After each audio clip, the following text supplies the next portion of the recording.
Advance, I'm kicking Rachel out till she's ready. Rachel, you promised. Anyway, here we are. Not safe for Wonks.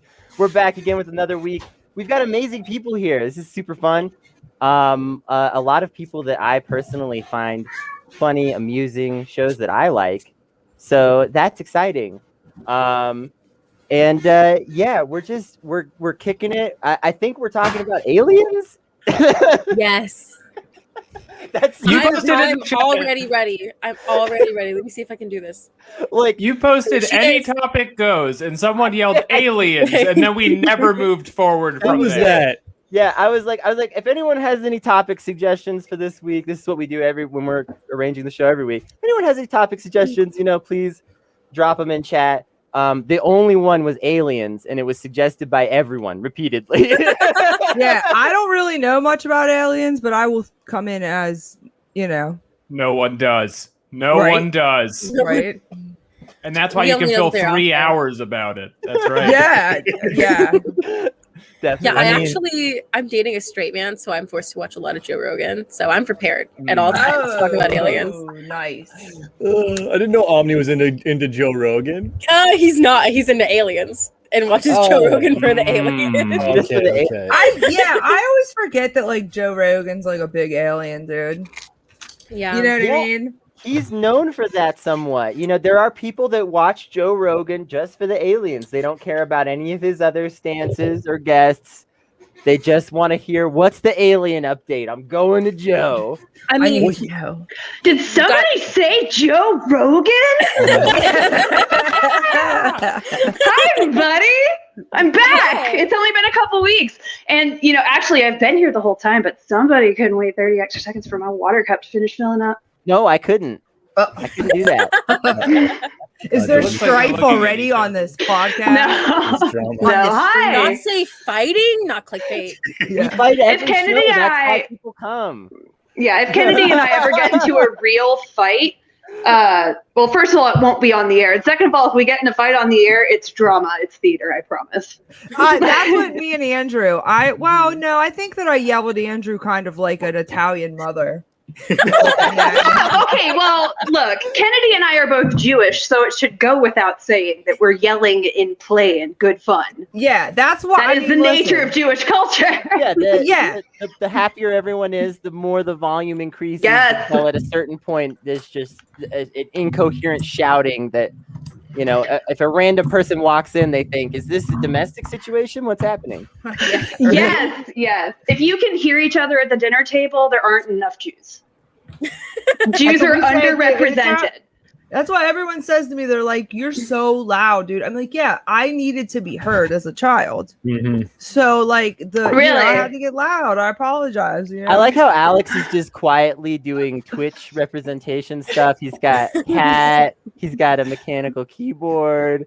The cat keeps trying to lie down on the keyboard every time I use the computer. And it just starts hitting buttons, and I don't know what's going to happen. The cat has a lot of things to say, and I think that we should hear it. You can't see, but I've moved it 5 feet away now. It's over here somewhere. It's get away. I'm living in a nightmare. Aliens. What does Joe Rogan know? When did he know it? Find out? Yeah, come down. What I will say, you guys, is that some of you might know I was in the military, but what you might not know, and this is just recently been declassified, I was part of a special unit that was assigned to actually monitoring and translating the intent of alien activity in our airspace. So we were able, it was very rudimentary. So we were trying to transcribe some of the information, and all we could find out, based upon what we figured out from their intercepted transmissions, was that they were really concerned about whether kink should be allowed at Pride or not. Tell me about it, right? Listen, if you can't bring your probing to Pride, what's the point? No, listen, hold that was on. their problem, Alien exactly. children can see this from space, okay? You need to keep your kinks afar from where any telescope could possibly Everyone, perceive yeah. them. cover your flap jarns and your blob clarns because you can't be Seriously. showing those in public. And stop You pulling take your that dick shit. out. Stop pulling your dick out at veterans parades. I'm done with that too. Kink needs to be out of every fucking parade that we have in America. Done. Well, that's why I'm not allowed to go to those veterans parades anymore, unfortunately. Oh, you're the one? Yeah, I was being sorry. So, do the aliens, are they like really big fans of Vosh and Shoe on Head? Like, is that the angle? Well, They no, want because they spread want to be included, but we're excluding them based on their cultural norms of probing. Like, this Not is having any basic generals, anthropology. only You got to probing. keep an open mind. Yeah.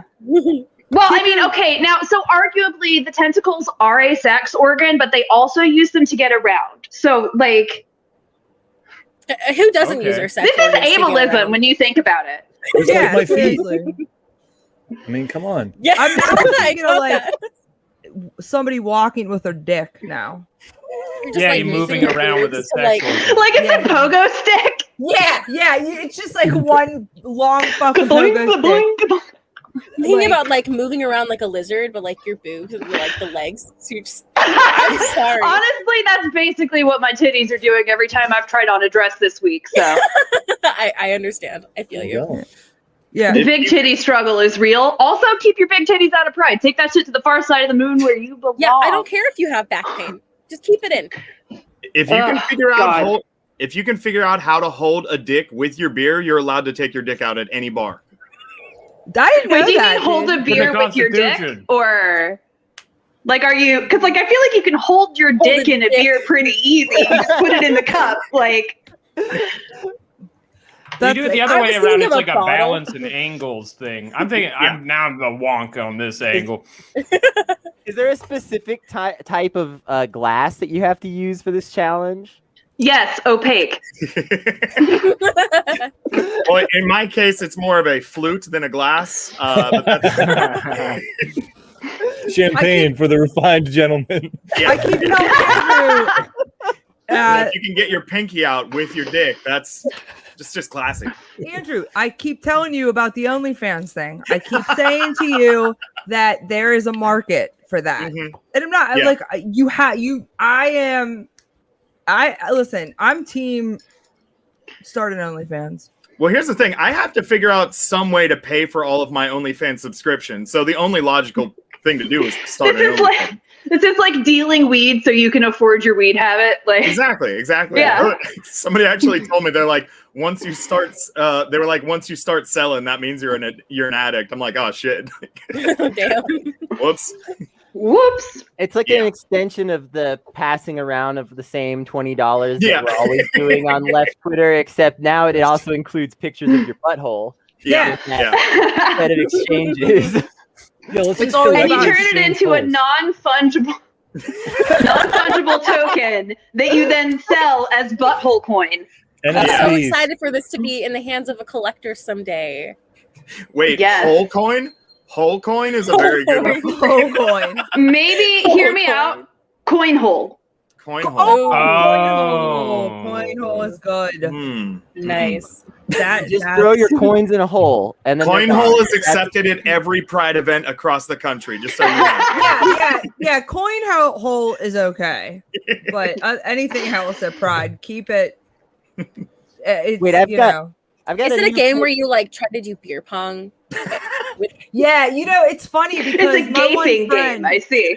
Oh, my one friend got really fucking mad at her ex-fiance when they were dating, obviously. But what? it was If you Rachel. make the cup, if you make the hole, then that means you have to boof a beer. Oh What? Yeah. When you boof, I mean, I've never done it. I just, Yet. drink. Yeah. I don't think I'm gonna boof. I mean, I'd probably put weed up my butthole because I will find You can I any die. would way to never get- boof. Yeah, the I one Do way do. you can die. think if one has a substantially strong enough pelvic floor that you could rip a bong with your pussy? Yeah, but Because like you can create suction with a pussy. I'm done. Hidden Kegel. Can the you forbidden do Kegel it? exercise. Maria, I have an depends on- idea for our Patreon. I guess it depends on how big the pong is. And how You'd much have to have a smoke. good diameter, yeah. And you'd also have to be really careful that you don't burn your vagina because you're lighting. You know what I mean? Yeah, So true. it'd have to be like it would have so to you be have to like gravity bong it. Yeah, or it would be like one of those like kind of like these, like the dab pens that you just like heat up. Listen, if anybody would like to do that, come on the pod. Come on the stream too. Not safe for Wonks. Yeah. We will No, cover this okay. in any I wanna audio hear that medium. So Shoe on Head, now that we're going back a million years ago, Shoe on Head blocked me this week, actually. It's fun. Nice. Really? Yeah. I pointed out that her weird what about the children bullshit was the same crazy shit people used to say about gay men for existing. She didn't like it. I also, and this is probably what actually did it, is I told her to fight me and then made a Dr. Seuss poem about it. How she should fight me. And I would probably block me for that too, if I'm being honest. Yeah, I mean, I would block myself if I said something like that as well. But also, it's good. Very worth it. The thing is, what I don't understand about like Shoe on Head and Vosh and all those people, is like I don't know. I guess like left Twitter is what you make of it, right? And I've always kind of like tried to like just get to know people, you know what I mean? And like say what's up. Like that's why like I haven't like met you guys yet. Like and been able to interact with you a lot, like, but I listen, you know what I mean? Like I watch the stream, so I'm always like, you know what I mean, just talking to everybody. But it's like, they say some of the wildest like shit. Then like it's like I can't not fucking say something. It pisses me off because you have like, and then like, because I said, well, I had asked Vosh to debate me on a separate stream, right? Because he had said some like foul ass shit about their girl, Ma'Khia Bryant, who was killed by the police in Ohio. Yeah, awful. Right? And I awful. Like lost it. Am I reactionary? Immediately blocks anybody. Yeah, like it. So I was like, yo, fuck you, yo, like debate me on this shit. Cause I mean, I work juvenile justice. Like that's like, you know what I mean? My shit. So I know that's like the one thing that I really know. Other than that, I'm an idiot. But he was like, okay, yeah, you can come on my stream. I'm like, no, we'll go. I'll debate you on another. I'm not going on his stream so he can yell at me and scream at me and be misogynistic and shit like that. No, I want you to say that you don't care about black girls. That's not the right victim. Like it's wild to me that they say this like crazy shit and people follow them. People listen to them. Yeah. If you can ever talk them into it, you're welcome to use our stream as a platform for a neutral debate. We have a history of hosting toxic debates. I'm never doing this again. Nico was awful. Fuck that guy. No, that dude sucks. I literally by the end of it was muting him because he could not shut the fuck up and let Kennedy. Was it Kennedy? You were moderating. He couldn't let whoever he was debating with finish their sentence. Yeah, could not let them finish the sentence. It was like screaming, just like transphobic bullshit. It was like, oh my god. And I've never done that before. I have never like muted somebody because what they were saying was so toxic that I was like, I'm not even gonna air this. But with him, oh yeah. Nico, I know personally. What's that? Oh, I'm sorry. I keep talking. I know Nico personally. I've known him since the 2016, the first Bernie campaign. Can you fix him? Fuck no, yo, I know. And I never tried to. I've never tried to because like I can't deal with that toxic bullshit. Like if you're not a good like I'm all about like vibing and shit. Like I don't give a fuck. I just want to help people and I want to meet people and have fun and whatever. And his just shit was like just too much like bullshit for me. But like it's weird to watch people that you organized with way back in the day. God. Like thinking about like this first Sanders campaign and then watching this now and being like, who the fuck, like what the hell was going on? So sorry, I keep talking. No, it's all good. It's all good. I do want to give H. Kesmani a chance to jump in though and say hi. Do you have opinions on aliens, buttholes, leftist Twitch streamers, pride. I don't know. Does it all have to kind of be one thing? This is my first time doing something like this, and when I was invited, I think the description was it's kind of like a Bill Maher situation. And like living in London, the only things I know about Bill Maher are kind of like the reactionary new atheist that kind of gave me shit online, and that it's notably a show where you can do racism as long as like you wear a suit. Mm-hmm. So and you're really snarky about it. You have to be really snarky. Against Islam or Arabs in general. So I'm waiting for like my opportunity to just like be able to kind of swoop in with a kind of like half-ass slur. Do I have opinions on stuff? I'm trying to like unify. Because like I jumped in when you guys were talking about leftist Twitch streamers, and like it's one of those situations where you kind of recognize who they are, and you sort of kind of recognize disparate things that like other people have said about them, but like you don't actually like. It's one of those weird things where you don't really know what's going on. So you're like, yeah, that's. I assume that's correct. Particularly with like the Vouch stuff. Vouch follows me. I have no idea who he is. I have no idea. Like I've never engaged with him. And then when I showed my like trash feature group DM, like, hey, Vouch follows me. There was like this silence. I was like, oh, I thought Vouch was good. I thought he was a cool guy. It's like apparently not. I'm like I've missed some discourse on the way, so someone's gonna have to like fill that in for me. Oh God, where to start? Honestly, assume that every single leftist Twitter personality is hot garbage, myself included. Yeah. We're all irretrievably awful people. I'm hot. We're all online. Emphasis on hot. Yeah, well, I mean, we're hot. Yeah. Unlike Vosh, we're sexy, but we're still awful. Yeah. Garbage. I would say that like I'm like recycling in the sense that I'm garbage, but I feel like I can be made into something like possibly more useful further down the line. Was that not the nature of being a leftist, is to recognize the garbage in yourself and seek to recycle that which is worth saving? I did I'm see like that. already recycled garbage. Like I'm like the bottle that's already been made like 5 times and now it's just time to throw it out. That's me. Relatable. Yeah. Hussein had an interesting political proposal earlier today. I saw that I would like us to discuss, if that's all right, about how the only way that labor can win back the working class is to create Now You See Me 3.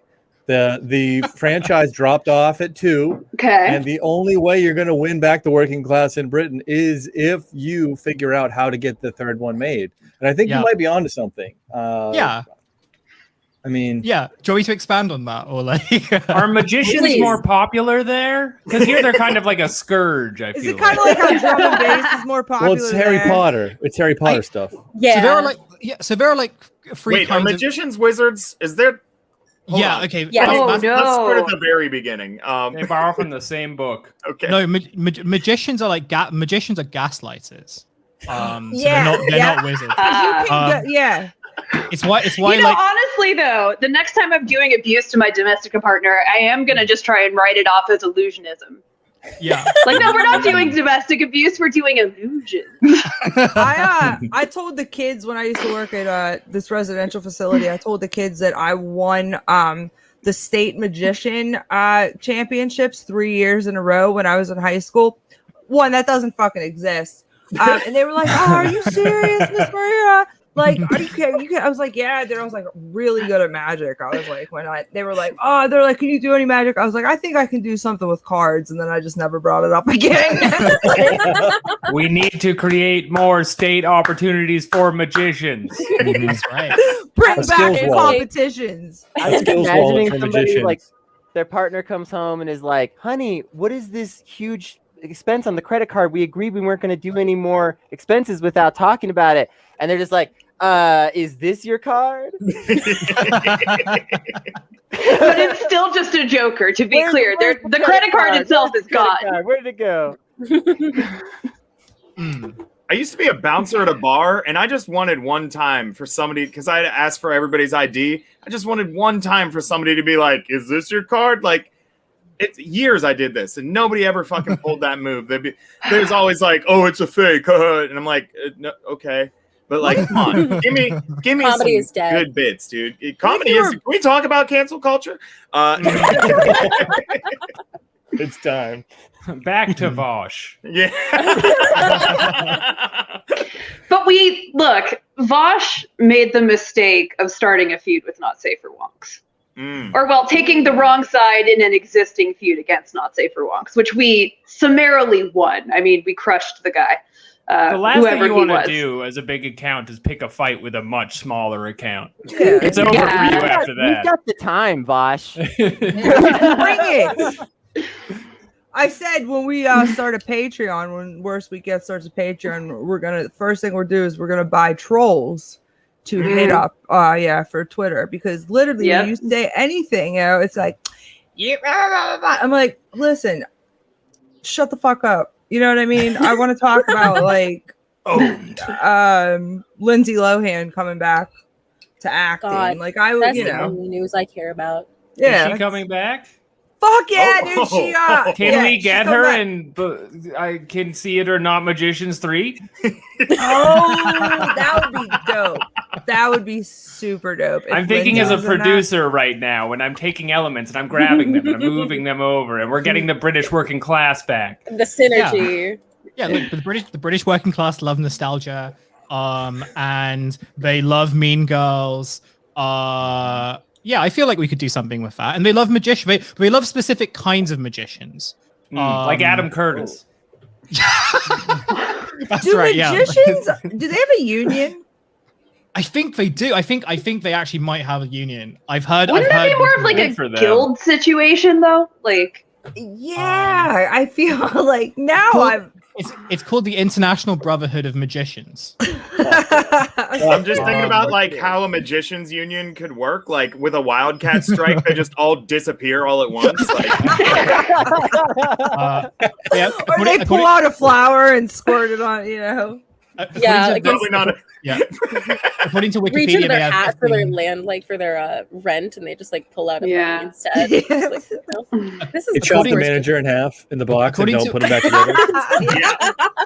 According to Wikipedia, they have 15,000 members, and they're headquartered in St. Charles, Missouri. I don't know if that means anything to you guys. That's so many magicians. That's the most magical place in the world. But they were founded. Missouri. They were founded in Winnipeg, Manitoba. So they're a Canadian. They're a Canadian outfit. That sounds that makes sense though, because Canadians would. Dude, blame it. The Canadians would do that. They start a union. By which I mean they have just like a way less worse culture generally. Like they're still shit, but I mean, have you met us? I honestly, I feel like I'm pro magician. Maybe there should just be magicians like everywhere, because if think about it, it'll be very entertaining for people. People are depressed. This world sucks. You know what I mean? And what if you're just walking on the street one day like, fuck, all this shit's happening, and then somebody just pulls out a flower or tries to give you a Kleenex and then just pulls out like 50 different more and more. Well, it feels like magicians are the natural allies of leftists, in the sense of like magicians are actually the people who can kind of imagine a better world where like that is your card, and you can levitate and all these things. Like they are the people that can visualize a better world in a way that like discourse can't. I watched Chris Angel, and so I know the levitation is real. So. I'll say this: like I don't care too much either way about magicians. But if there's going to be more magicians, I think there should be less ventriloquists. In fact, I think there should be no ventriloquists. I am anti-ventriloquist. Our first split. Wait, do they have a union? Oh shit! Okay, wait. What do you guys? Okay, wait. Ventriloquist union. Let's have it. Okay, wait. No, hold on. Hear me out.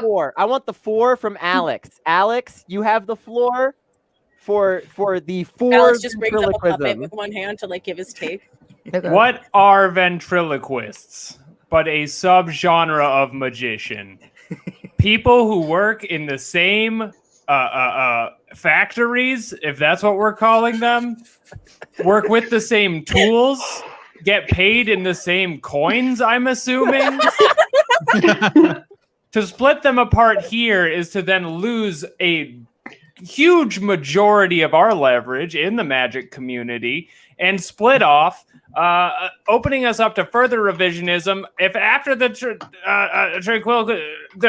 these magical guys, we're going to be losing all kinds of other magical skills, and we will be useless as a united front, I propose United Magic Guild. All right, Andrew, I need a rebuttal. Well, Alex, you make a compelling point, I think. It was pro-ventriloquism. Pro-ventriloquism. I will say this. I've seen in person one ventriloquist in my entire life, and it was like 3 weeks ago, and it was this anti-vax comedian in Pittsburgh. Oh, no. Who also used to be my gym teacher. He's a real piece of shit. And he was doing anti-vax jokes with his puppet while he was wearing a mask. And you could still see his mouth moving under the mask. Fuck ventriloquist. Wow. All right, listen. I am here. I am here to be the voice of reason. Y'all know me. I'm Hegelian versus Predator on Twitter. So you know, like, I'm about this dialectic. I'm about this synthesis life. Hear me out. Both magicians and ventriloquists are both subsects of clowns. And in fact, we should bring clowning back into our organizing work, and Bourbon Supreme is proof. One of my best friends is a clown. I've heard clowns already control politics if you see them up on Capitol Hill. I've never been scared of a magician, though. So I think we got to, that's why they made the clown scary, right? Because it's too powerful. Silliness is too powerful. It's too disarming. If you're a subset of clowns, they should also scare me. I'm sorry. Mm-hmm. Well, I mean, so okay. Have you seen a ventriloquist dummy? Those things are terrifying. And I have to bring this up again. But Chris Angel, Mind Freak. If that doesn't scare you, I don't know what would. Ventriloquism, yes. Ventriloquism is very scary. I watched Goosebumps as a child. Yeah. There's also this old movie in the 70s. 7-part arc about an evil ventriloquist dummy. It kept coming back. It was the most reoccurring theme in Goosebumps. Why? But also, that's part of puppet culture. God, where do puppets fall? Puppets are, I think, like a tool. And I know this is unpopular on the left, but I'll say it. You find them at a store. They help you in your act. I don't recognize them as a group. See, this is why I take objection with the idea that like it's the ventriloquist dummy that's scary, because like the whole point of being a ventriloquist is like you're basically controlling this dummy and you're gaslighting it. You're like, or like worse, right? So like there is no puppeteering without exploitation. So when we see like the dummies rise up, that is scary to us because we have to recognize that the real demons are us. Wait, are you saying that Child's Play was actually a hero's story? I'm just talking. Chucky was right. Like a state revolt. I'm talking about Goosebumps. Did you see the Child's Play reboot where they made Chucky like a android? Yeah. They completely retconned Chucky's motivations and passion. Yeah, that's why I won't watch it. Nope. I stay old school. See, what I was going to say was I think we've got like a good plot for Now You See Me Free, which is that like here's the idea that I have. You have like the magicians, right? The whatever they're called, the circle or what are they called? What like Covenant? Yeah. So I haven't seen Now You See Me in, like, okay, do witches fall in this too? Well, here's are we talking about Wiccan witches or like pagans? Yeah. Like where are we talking about people who throw the I Ching? Like there's a lot of different things. I feel like at this point we're just talking about spirituality as such. What about our ventriloquist spiritual? What about astrologers or like do they count? Like I feel like that's kind of where the real area is. When you think about it, astrology is definitely ventriloquism because the stars and planets are controlling you like a puppet. I thought you were going to go with, when you think about it, astrologists are just the version of magicians that fuck. No, I exclusively save that bit for Twitter, and then I only occasionally allude to it here. However, when you think about it, Waluigi is the version of Luigi. What about libertarians? Where do they fit into this equation? Libertarian socialists or libertarian ephebophiles? Libertarians do exercise a lot of magical thinking. There may be a link here. One of the things that libertarians can do really well is make your age vanish depending on where you are. Yeah. It's called a phebophilia. I think you'll find, sir. Has anybody seen a non-comedy ventriloquist in the past like 40 years? Has that ever existed at all? Is that a thing? I guess you can say arguably the hear me out. Israel is a ventriloquist dummy. Okay. Oh, Excited to see Because where it's a this puppet leads. government for evangelical Christians in the United States. And when you think about it, evangelical Christians are themselves ventriloquists. And you can tell because they made me stop talking with their evil ventriloquist magic. That's right. Well, Yeah, foiled my ADL, I need to talk to enunciation. the manager right now. ADL, Well, what if- I have yeah. something to report.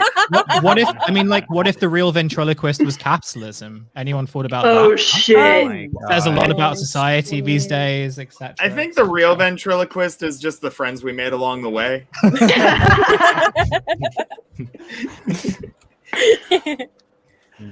what if I don't there know- was a what? Go ahead.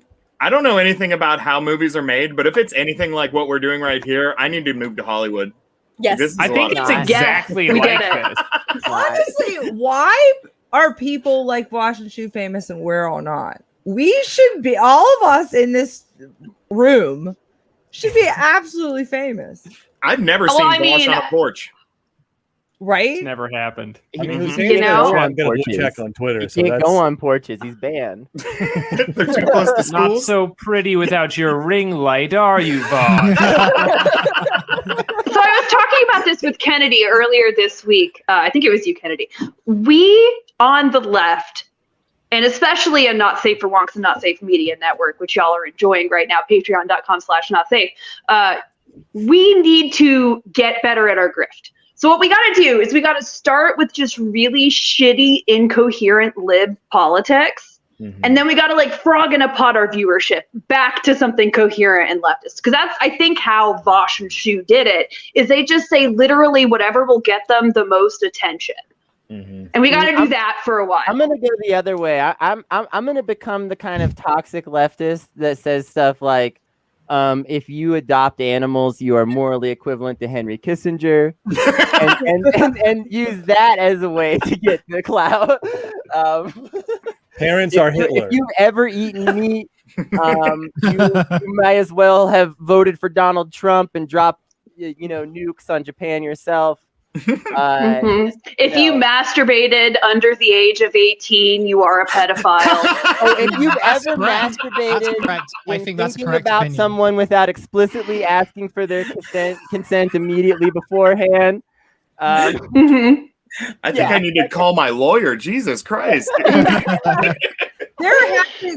Has there been a good consent discourse lately? No. Has there been a good I mean, consent like, discourse ever? define good. Like, there's been Good, I'm juicy. talking about hilarious. Like, Yeah, I mean, I would argue the entire.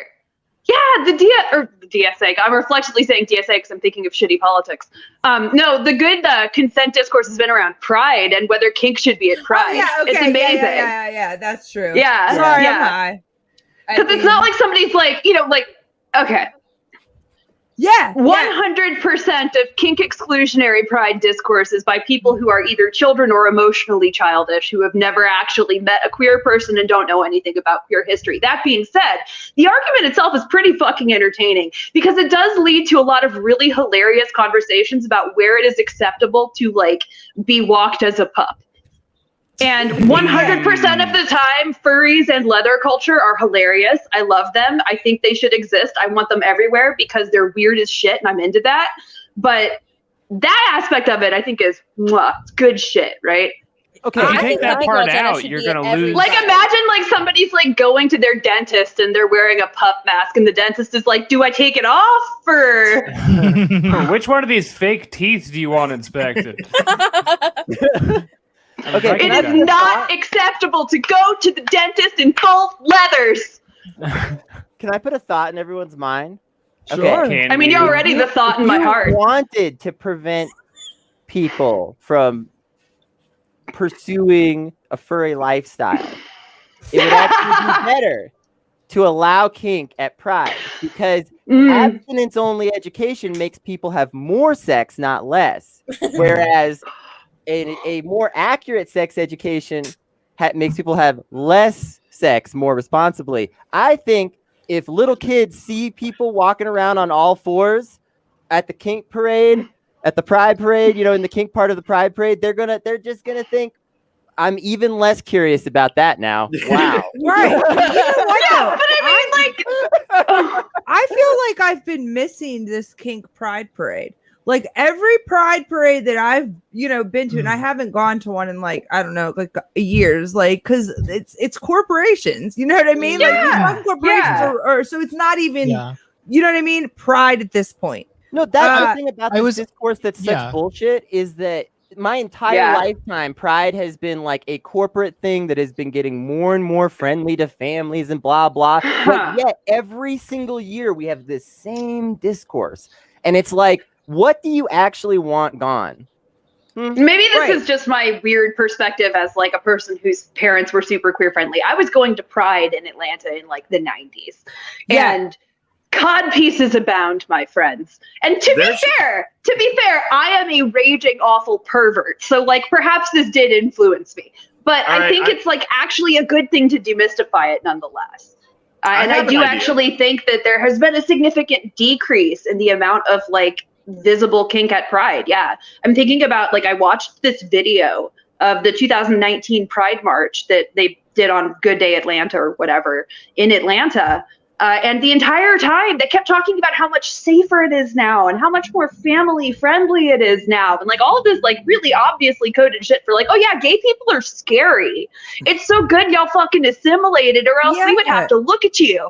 Like, yeah, like it was, I don't know, like my parents were always, gay friendly too. Like my uncle, was gay. I think he actually might have caught me at a gay bar, like that I was there at when I was under 21. Cause I was like, but it was, I was able to get in and it was fun. They played fucking dope. I just had like fun with my fucking friends. So like, to me, it's just, you know what I mean? Like, but at Pride is always like, the more and more I go through it, it's corporate. Look, do you want to be dangerous like a parade or safe like Citigroup? Yeah.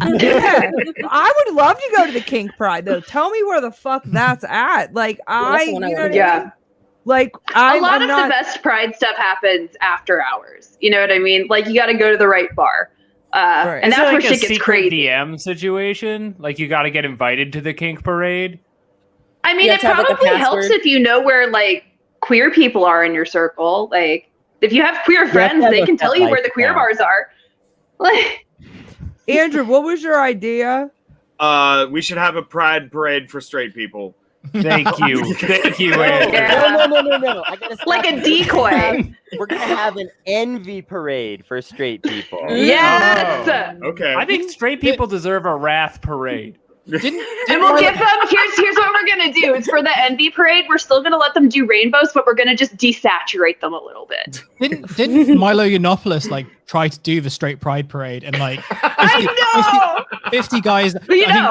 I think like 50 guys showed up and they all like basically looked exactly how you'd expect them to look like if they were going to a straight pride parade. Yeah, that ratchet little bitch's latest thing is that he did conversion therapy and it worked. Yeah, so fuck that guy. Yeah, I saw that shit. And that's.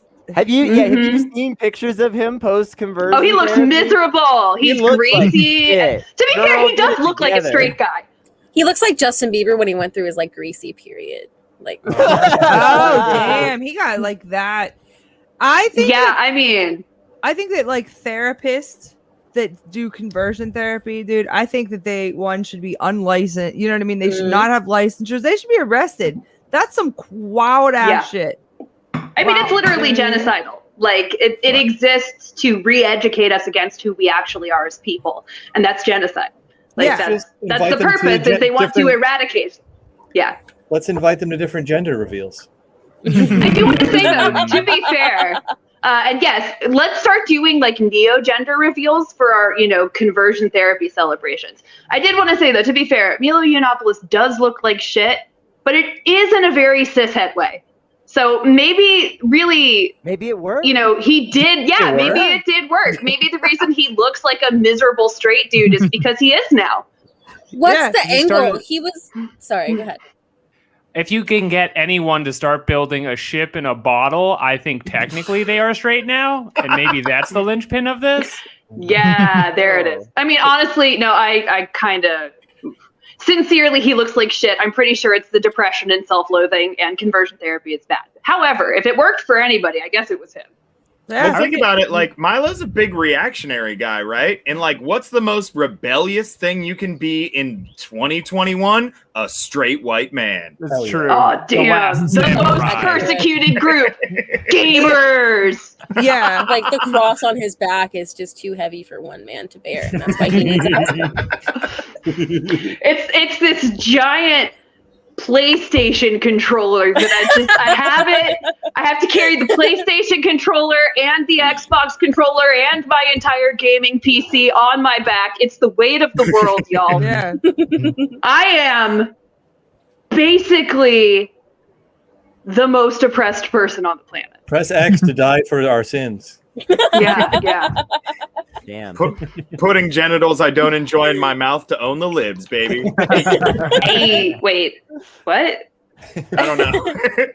I mean, the funniest part about this whole like I'm straight now thing, and the reason why it's definitely not true, is because Yeah, he no. still 100% lives with his husband. And, Yeah, he's married. and he, Yeah. was like, we're just roommates now. Guys I being hate him dudes. now. We're just This is the we're- same kind we're of just roommates very as good lesbians in friends. 1960. We're pals. Like, no one buys it.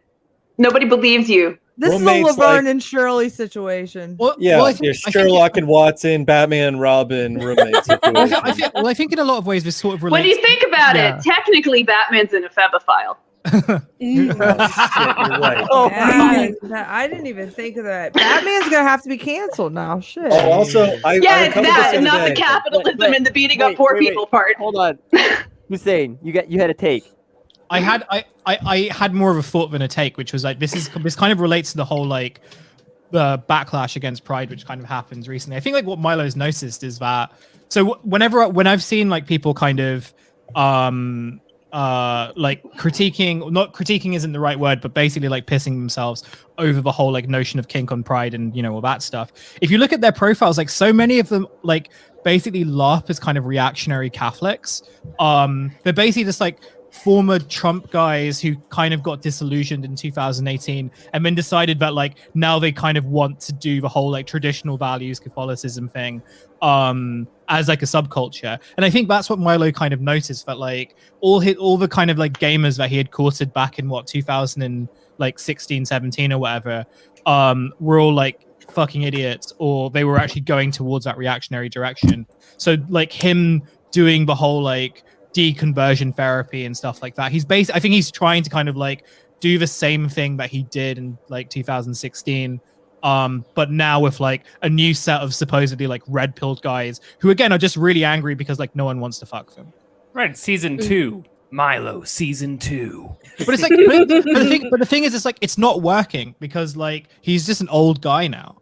And like you've got guys like Nick Fuentes and stuff who seem to be at least like both more reactionary and like fucking Nazi-ish and a lot more popular. So like it's kind of sad watching him trying to play this game, like the game that he was so successful at and possibly could have been more successful at had he unfortunately not revealed himself to kind of tacitly support pedophilia at the very least. Yeah, throw in at the end. I don't think that's what did him in. I really don't think it was the pedophilia. I think it was the fact that he was a big old faggot. Like, at the end of the day, these people, like these reactionary people, have stopped they never fucking liked pretending. him. Like, they never liked gay people. He was a convenient shield. And that's like, that is the contingent acceptance, of any marginalized group on the right, is you're there as long as you're useful. But like the reason Nick Fuentes is so popular now is because they've just gone full fast. They don't care anymore. They're not trying to pretend to anybody. Yeah. Right, Like which is 2016 happened, January 6th happened. They cannot possibly take the mask any more off. The reason that they're not like hanging out with like gay people anymore is because they want them dead. Yeah. It's not about taking a mask off. It's about growing a larger beard on. He hasn't correctly transitioned all the way into Yeah, that's Euro right. fashion. Yeah. The mask gets naturally pushed down by the beard. Slowly. That's the last step of conversion therapy. That's why I find it very uncomfortable wearing It's becoming an anti-masker. I find it very hard to wear my anonymous mask because of like it makes my beard a very irritating. Right, you just look stupid with a beard pushing out the sides.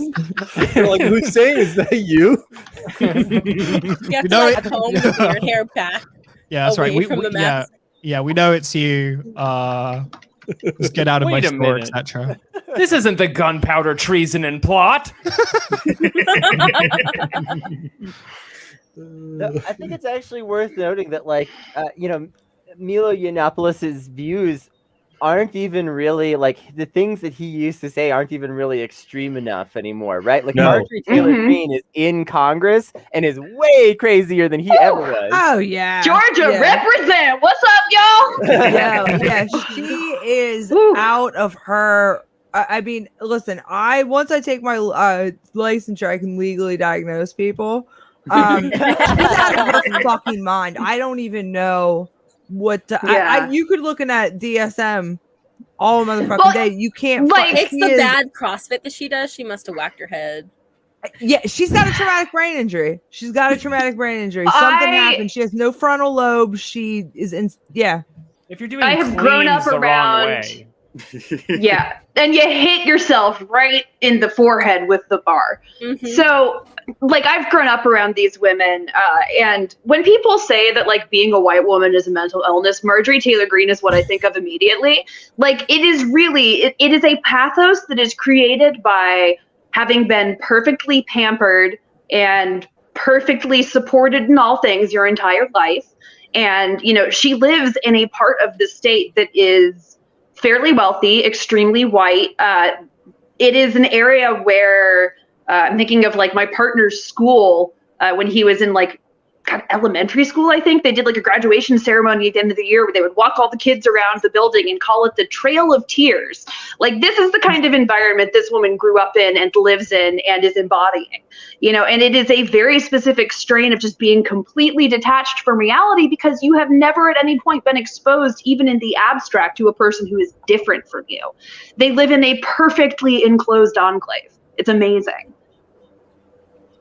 And it's like, I don't even begin to know how to fix that one, if I'm being honest. I bully her online a lot, and I hope one of these days I might hurt her feelings a little bit, but I don't know.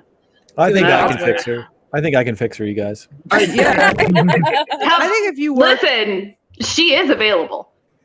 yeah, I mean, Is that true? I mean, she I has, just like, there was a assumed whole that big cats thing that like she was that. a swinger. No, it was like a scandal that she's a swinger. Like, you could, in Of all theory, the things fuck to this be woman. I don't know why you would want to, because she's like, her views are abhorrent and her face is worse. But if you wanted to try and fix her with your dick, it is at least theoretically possible. yeah, He's if also you got could, that like, put 2008 highlights. Like, you gotta like put a spell on her with your dick. There are dudes that Dickmatized. do that. Dickmatized. His name is Dick Yeah. Warlock. I have to point this out. Right. So you have to dickmatize her. Two and two together. Good point. All right, Listen, I I've just have been to a go to the same bar as Marjorie Taylor Greene and show her how I hold a beer.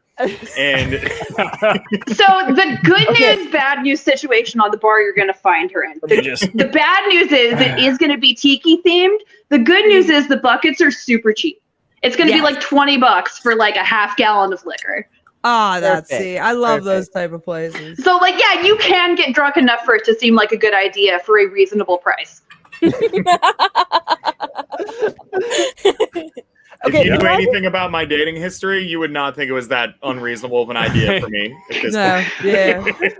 Can I just say, isn't it amazing just how unbelievably predictable it is that every single fucking family values person is like a swinger or like is in like a freaky sex cult or like 100%. 100% of the time. Every single And of like loudly anti-gay senators that get outed are bisexual, right? And that's why, is because they think that everyone is bisexual and that everyone has these urges and that everyone should just be repressing them, right? And like that's the essence of it, is like they're always projecting. When they accuse us of trying to steal the elections, they're projecting. When they talk about us trying to eradicate Christians, they're projecting. They're always projecting. You can tell what they're trying to do by what they accuse you of, because they're children.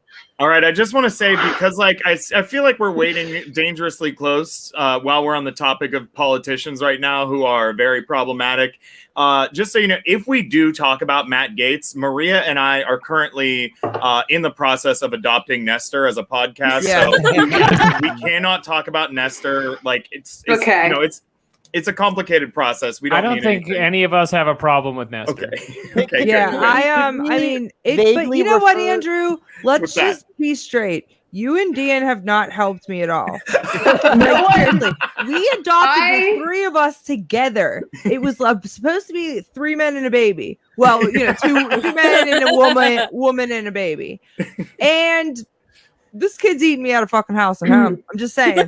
Hussein, You like said a you're going to give it divorce to him court- straight, and this is queer erasure. I just wanted to say that. Hussein, you're like a divorce court expert at this point. Can you just give us a ruling? Oh yeah, no, we're not divorced. We just decided as friends to adopt them. As a podcast. That's As beautiful. a podcast. It's more Yeah, of a we family adopted- court. Yeah, I matter, don't know. I think. How does that, and I should actually know that as somebody that works in the courts, of like, how does that, a podcast, you know what I mean, adopt a child? I There's don't know. definitely I'm just, precedent. Like why? This is exactly what Christian conservatives were afraid of in the 90s. You let gay people adopt a child. Next thing you know, you got podcasts adopting a child. Pretty soon it's going to be a beaver and a turtle that are adopting a child. Now, who's going to raise that kid? Corporations are sick. That would be a people, better you pairing. guys. Can I just ask to get this out of the way? My parents, Raytheon and Boeing. Like, To get this out of the way, so that we avoid problematic talk about Nestor, could we talk about Batman and Robin? Okay. Mm. Okay. this is a thinly veiled metaphor. I see. yeah.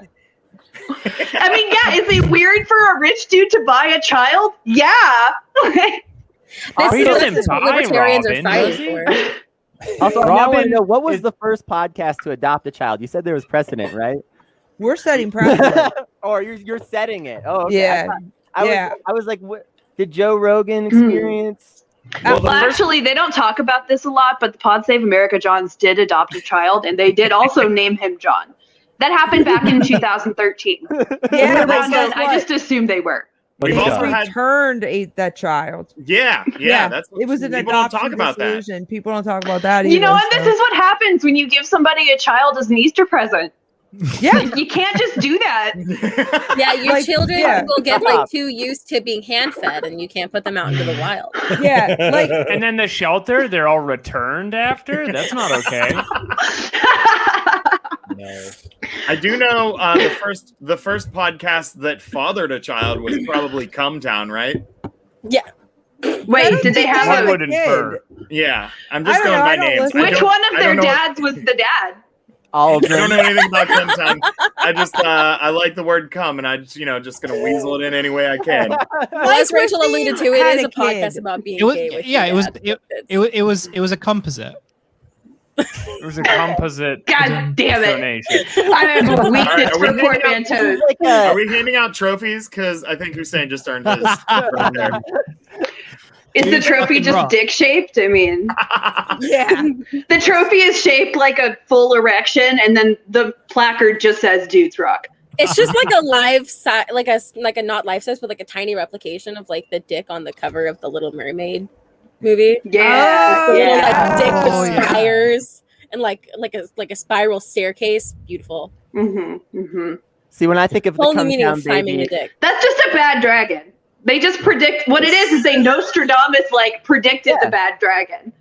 That's why this whole generation, like, not that knows about So we're that into such weird dildos. Yeah. No, it's because I'm overstimulated and bored. So Gab and I do a podcast about the Power Rangers, and there's this one villain that comes from this future where like babies are made perfect, but then the cast off genetic material just like gets thrown into a puddle in a sewer, and this guy just like forms out of it. That's how I imagine the Cumtown baby forming, except them just jerking off in a circle.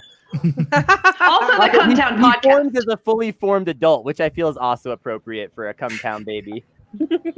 I gotta check that show out, dude. Honestly, like, it sounds you're really selling it. You're not missing a When you damn think thing. about it, when you think about it, Cumtown is just the podcast that fucks their dad. Yeah.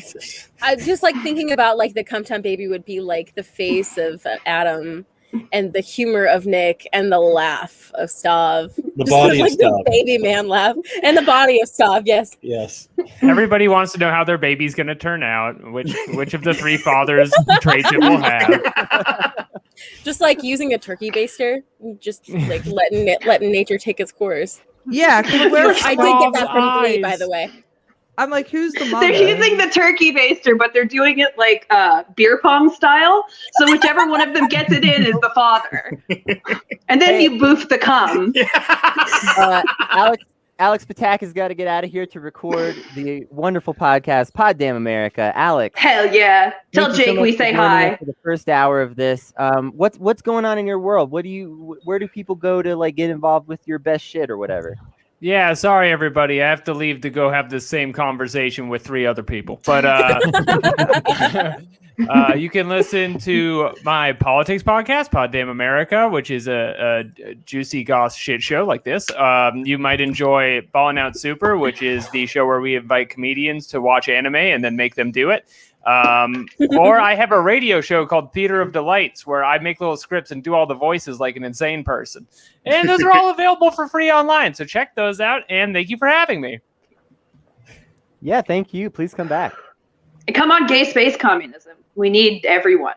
I just I assume got you're into nothing Star going Trek. on. Let's do I'll be it. there. I'll DM you. Great. Okay. Bye, everybody. Bye. See you, man. We And do with love that- Pod Damn America, though. That's a good Yeah, show. it's a I good actually, show. I didn't get a chance to say this while Alex was still here. It is the only other leftist podcast I'm actually a patron of. Wow. And I did Nice. that. I became a patron well before I became a podcaster, too. I am like an old fan. I had While to we become also a podcaster and streamer to support all of the ones I was already paying for. And I think Yeah, I'm still- when you think about it, once you start doing it, you're an addict, right? Yeah. Yeah, Right. like Andrew said earlier, like I started selling, and that means I'm addicted just to come up with the money I need to support my You habit. sling it so that you can swing it, you know? Mhm. Swing it so you can swing it. All right. Well, stay addicted to this show. We're going to be back in 60 seconds. We're going to take a quick break and, show you some of the other shows we have going on in a little trailer, and then we'll be back.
We're back. Hi. That like little video thing just slaps so hard. It danced me. Thanks. If you would like to give me money, I can make one for you, too. That's for you. I would do it for free. But if you're a person watching this show and you're thinking, man, Rachel sure does deserve to pay for her medicine, consider hiring me to make one of these for you. Later in the episode, we're going to be premiering another one I made for Sentai Trooper Club, which I had a lot of fun with. So We at Bad Praxis, we like to pay for our work. Our lovely We sure our lovely do. friend Theo did make our logo and refused to let us pay. But other than that, if someone does anything for us, we like to give Yeah. them money. This is the nature of the friend discount, is you can't ask for the friend discount. You have to be told aggressively that you're getting the friend discount. That is I would kinda just, how it works. take the friend discount, but then give a tip. That's how you get around it. Yeah, there it is. It has So- just the sky has just become very dark, and it looks like I'm going to be Uh-oh. thunderstormed on. So this might get a little dicey, seeing Okay. as Oh, I'm exciting. outside. But I've got a covering on the. I will be the first podcaster to report from the rain. Also, Or- the first podcaster Wow. to Be stream electrocuted. himself getting hit by lightning. Yeah. Yeah. Hey, what if you did a podcast where you like observed like weather and then you maybe like Describe it. collated some In an audio data format? as you did that? Like you're like, hey, it's raining today. I'm gonna record that. Like, what if you did that? That would be really different, right? I You know, cannot I think was of a more thinking- interesting podcast than somebody talking about weather in the abstract. Or weather I that was has thinking- already happened. If Andrew gets wet enough, we might be able to fly this under the hot tub girl category on Twitch and get some extra Ooh. views. Oh yeah. Oh. You know? Tune in on Friday to find out if right. it rained on Wednesday. Like Listen, we're hoping to eventually make enough money off of this show that we too can join the hot tub girl category on Twitch. Yes, we will get Is one that- is hot this a real tub and we'll thing? just ship it Yeah. between Yes. states back and forth. I don't know literally- how anyone kind of avoided the hot tub Twitch discourse over the last month. Well, I only So if- listen to podcasts. I don't watch any streamers. I don't watch any Twitch. I had no idea who like Vosh and Shu were until like just God, in I the last wish couple that were months when me. people started sharing clips on Twitter. But like, I don't know what any of this stuff is. Like, so I've seen people talking about hot tubs, but like, I just assumed that this was like a person that is just fun to make fun of. Like, is this a thing? No, this is a thing. There What? are a lot of women in hot tubs and a few men on Twitch. You know why? You It's can't wear because the underwear only thing anymore? you can do to recoup some of your reflexive "I won't retweet you" losses as a woman is be hot. Mm. But also, Yeah. Twitch has, over the years, selectively restricted in what manners you're allowed to be sexual on Twitch, or sort of pseudo or Uh-huh. borderline sexual on Twitch. Incidentally, mostly in against women. In the early, it only really ever seems to affect women for some reason.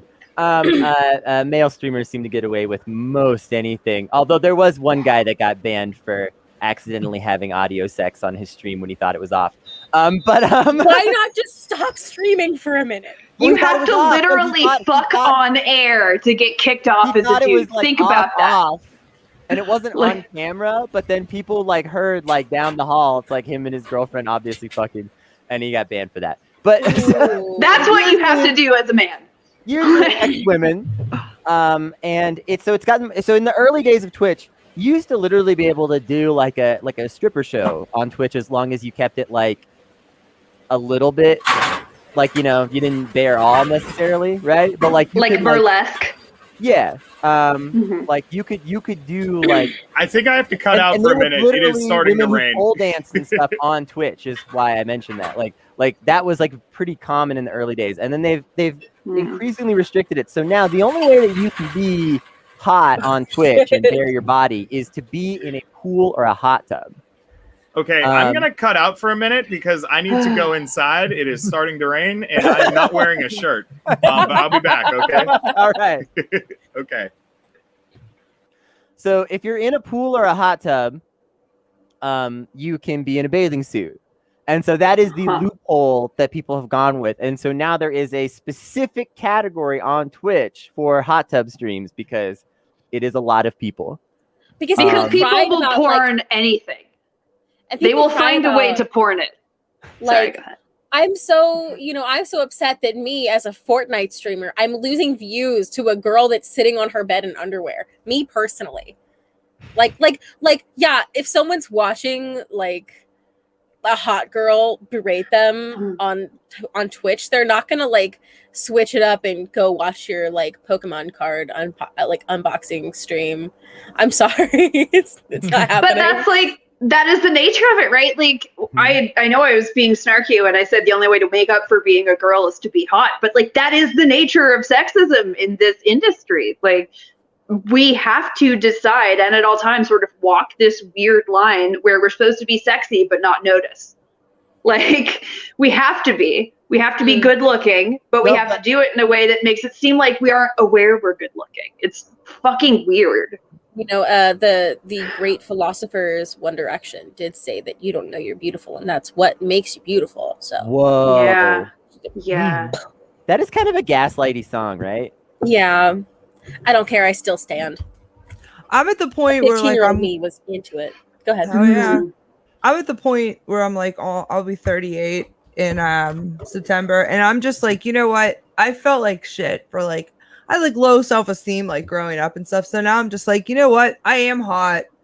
Fuck it. And I just, you know what I mean? I say it.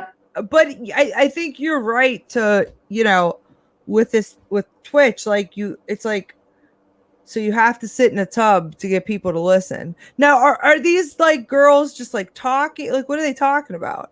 It differs. Some of them just talk to the audience about whatever. Some of them do like panels where they like do like discussion oriented stuff. A lot of it is like sort of oriented towards like taboo subjects sometimes, but not always. Sometimes it's just like politics, or they are talking about a video game that they also stream, but they're not streaming it currently. They're just hanging out in a hot tub, or you know, whatever. Could be a lot of things.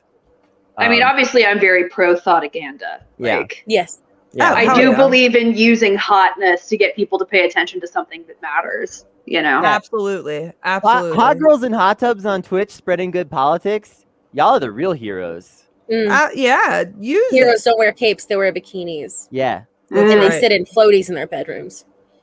And I like. Yeah, I gotta get one of those, man. I'm like, oh shit, like these chicks have like, I don't know, I get really high and then I dream about doing all that shit to my basement. You know what I mean? Like making it like a cool streamer room, and I'm like, yeah, dude. I'm like, and then we can start making videos, and then we can start doing this and blah blah blah. And man, we just need a cash infusion of like $250,000, man. That's it. That's all we need. I just need to get some money, man. Just need that one uncle to die. Yeah, that's what we would get a quote. Like we, you know, I was bringing up Versus a lot. Like there's this. Do you guys know what Versus is? It's like, okay, so it's like this thing. They started it like over like quarantine, where it's like they do like battles, and it's like all these like R&B singers and rap singers from the 90s. Like they've done like Ghostface Killah versus Raekwon, Brandy versus Monica, and all that. And I talk about them all the time on Worst We Get, and honestly, they should be our sponsors. I'm saying that right now. Versus, I'm sorry, but I'm not going to talk about another battle until you respond to this. I know you're watching. Send the money. Send the Versus money. TV, Do it. give me money. The people want you to give me money. Oh, Rachel, you're muted. Myself. God damn it. Okay, I'm unmuted. You will feel the pain. We are going to hit you where it hurts in your pocketbook, upwards of several dollars. Exactly. Upwards of slightly what I make in ad revenue already. Anyway. Sometimes I feel old because I really don't understand like Twitch and shit like that. Yeah. But I do say all the time that I'm so glad that like social media didn't really exist when I was in high school. Like Facebook didn't come out until like I think I was in college, and I wasn't even on it. You know, like I was like on like MySpace and shit like that. But like I am so glad like there's not, you know what I mean? Because I would have been, you would have saw me doing grimy shit. Being on Tumblr in high school ruined my brain like permanently. I was like the first wave of high schoolers to be on MySpace, and it was not a good place, folks. Yeah. There was so much, like, people made a sport out of sending each other like long and detailed multi-paragraph messages about why they should kill themselves. Like, it was awful. Y'all think Facebook is bad. Y'all think Twitter is mean. Like, y'all think 4chan is mean. You silly babies. You have no idea. You were never on like the individually run pro boards like forums where people literally existed to fight each other. Yeah, it's wild. And it's wild to Mhm. see just kind of how the pandemic, changed everything, because then social media just became everything. You know what I mean? Everyone went And crazy. Weirdly, I think in some ways social media got less worse because of the pandemic. Because once it became people's like only social outlet, they started like giving a shit about whether they were hurting people with it again. yeah, I mean, I think that it was good in that way, but I also think too that people you started to see the breakdown of like more people. I mean, we obviously saw this breakdown of the left. You know what I mean? And it's sad to see, but it's interesting to see kind of how, but this is what happens when, the government doesn't give a shit about you and continues to, not take care of the people. Yeah. People are going to which start. social media ruin your brain? How did social media ruin my brain? No, I'm asking Hussein. Which one? What was the platform that? What was the platform that ruined my brain? Yeah. Oh god, I didn't. I feel a lot of it was like MSN Messenger. Did you guys ever? Yeah. We weren't like I the know, like chat rooms, AOL chat rooms. If you know AOL what chat was ASL the means, worst. friend, if you know what ASL means, somebody took advantage of you. Like, Age, sex, location. Yep. Yeah. I used to think respond to unborn fetus womb. Oh my god. I mean, like I definitely remember AOL chat rooms wasn't like a huge thing, but there were like alternatives which I can't remember. But I think like the normalization of just like talking to random people who like I think about it now and I'm like, yeah, I probably did speak to like a few pedophiles. Who were like pretending to be like attractive women or attractive girls, right? Attractive like young girls. And like obviously I didn't have like I didn't have the equipment. My family's had like a normal computer, which wasn't really able to do much. So I wasn't able to kind of like go in as deep as maybe other people did. But that was definitely the thing that sort of like made me very desensitized to a lot of stuff because I saw a lot of like gruesome things online. And I guess like to a degree, everyone in kind of our period of growing up online has done that. Like we've gone through these periods of like desensitization, and then I think it's really interesting to compare to like younger Twitch streamers now who have grown up in a much more like a cleaner and more moderated and also more surveilled version of online, but also one that is very obvious in its profit incentive. So like, I have my Zoomer cousin, he's like 19 years old, and I speak to him like quite a lot just about like how he uses the internet and stuff. Just because like I'm interested in terms of how I do my research and everything.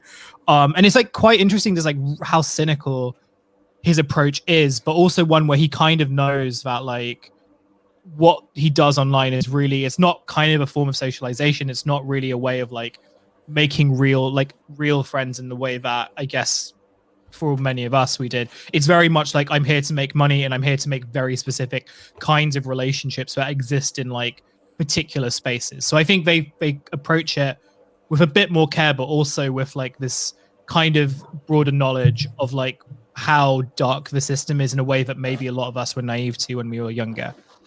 Yeah.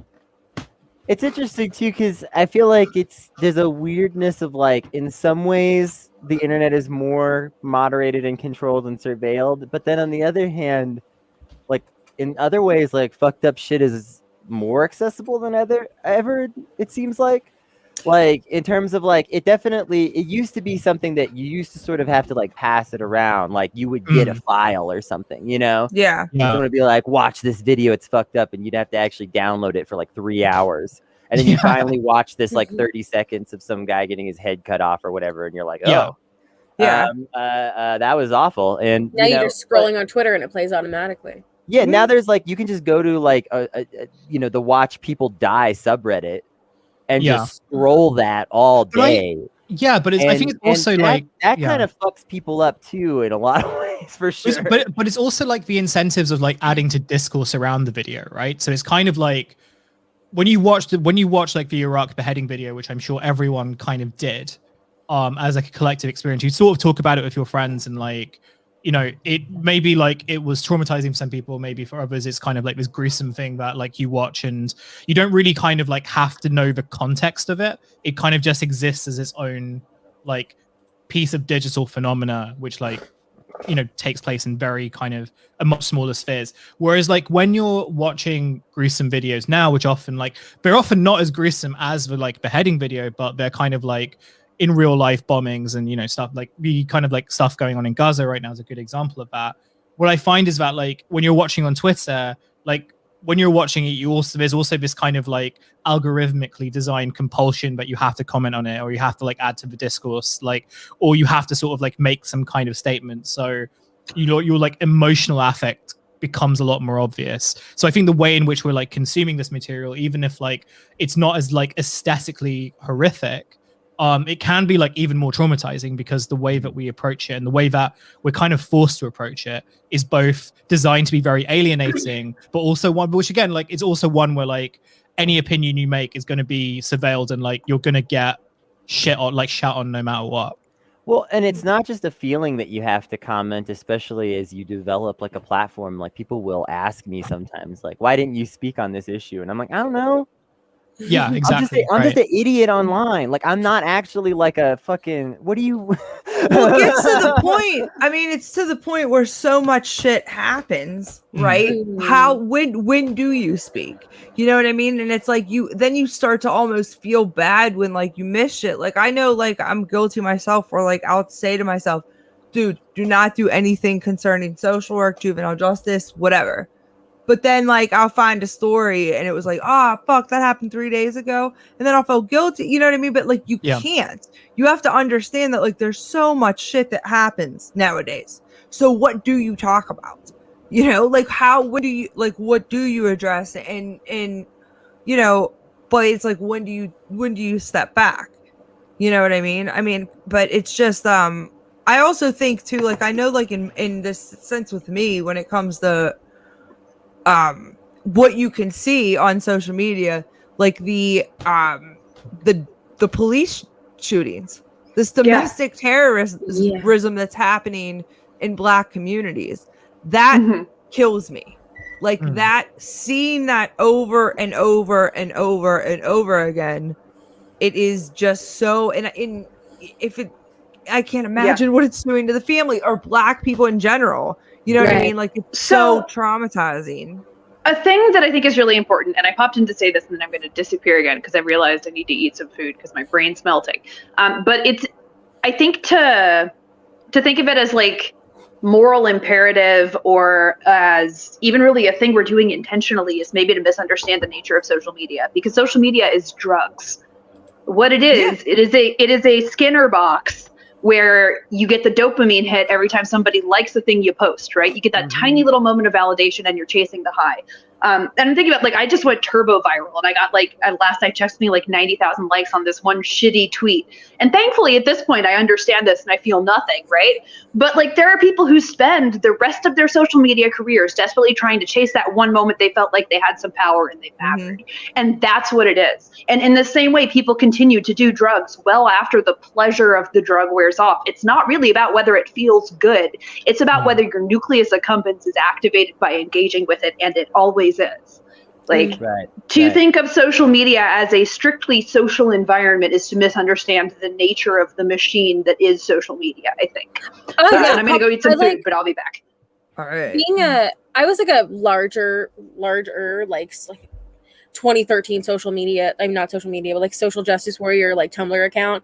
And it goes from being like making jokes about like politics with your friends to like people screaming at you for like it literally everything. And it's like, you know, so I was 19 when I had like 11,000 followers on Tumblr, and I'm like, I'm literally a stupid kid. Like, I'm a dumb kid. I can't be correct about everything. And, you know, realizing that is really liberating, and just being like, you know, I can just say I'm stupid. I don't know.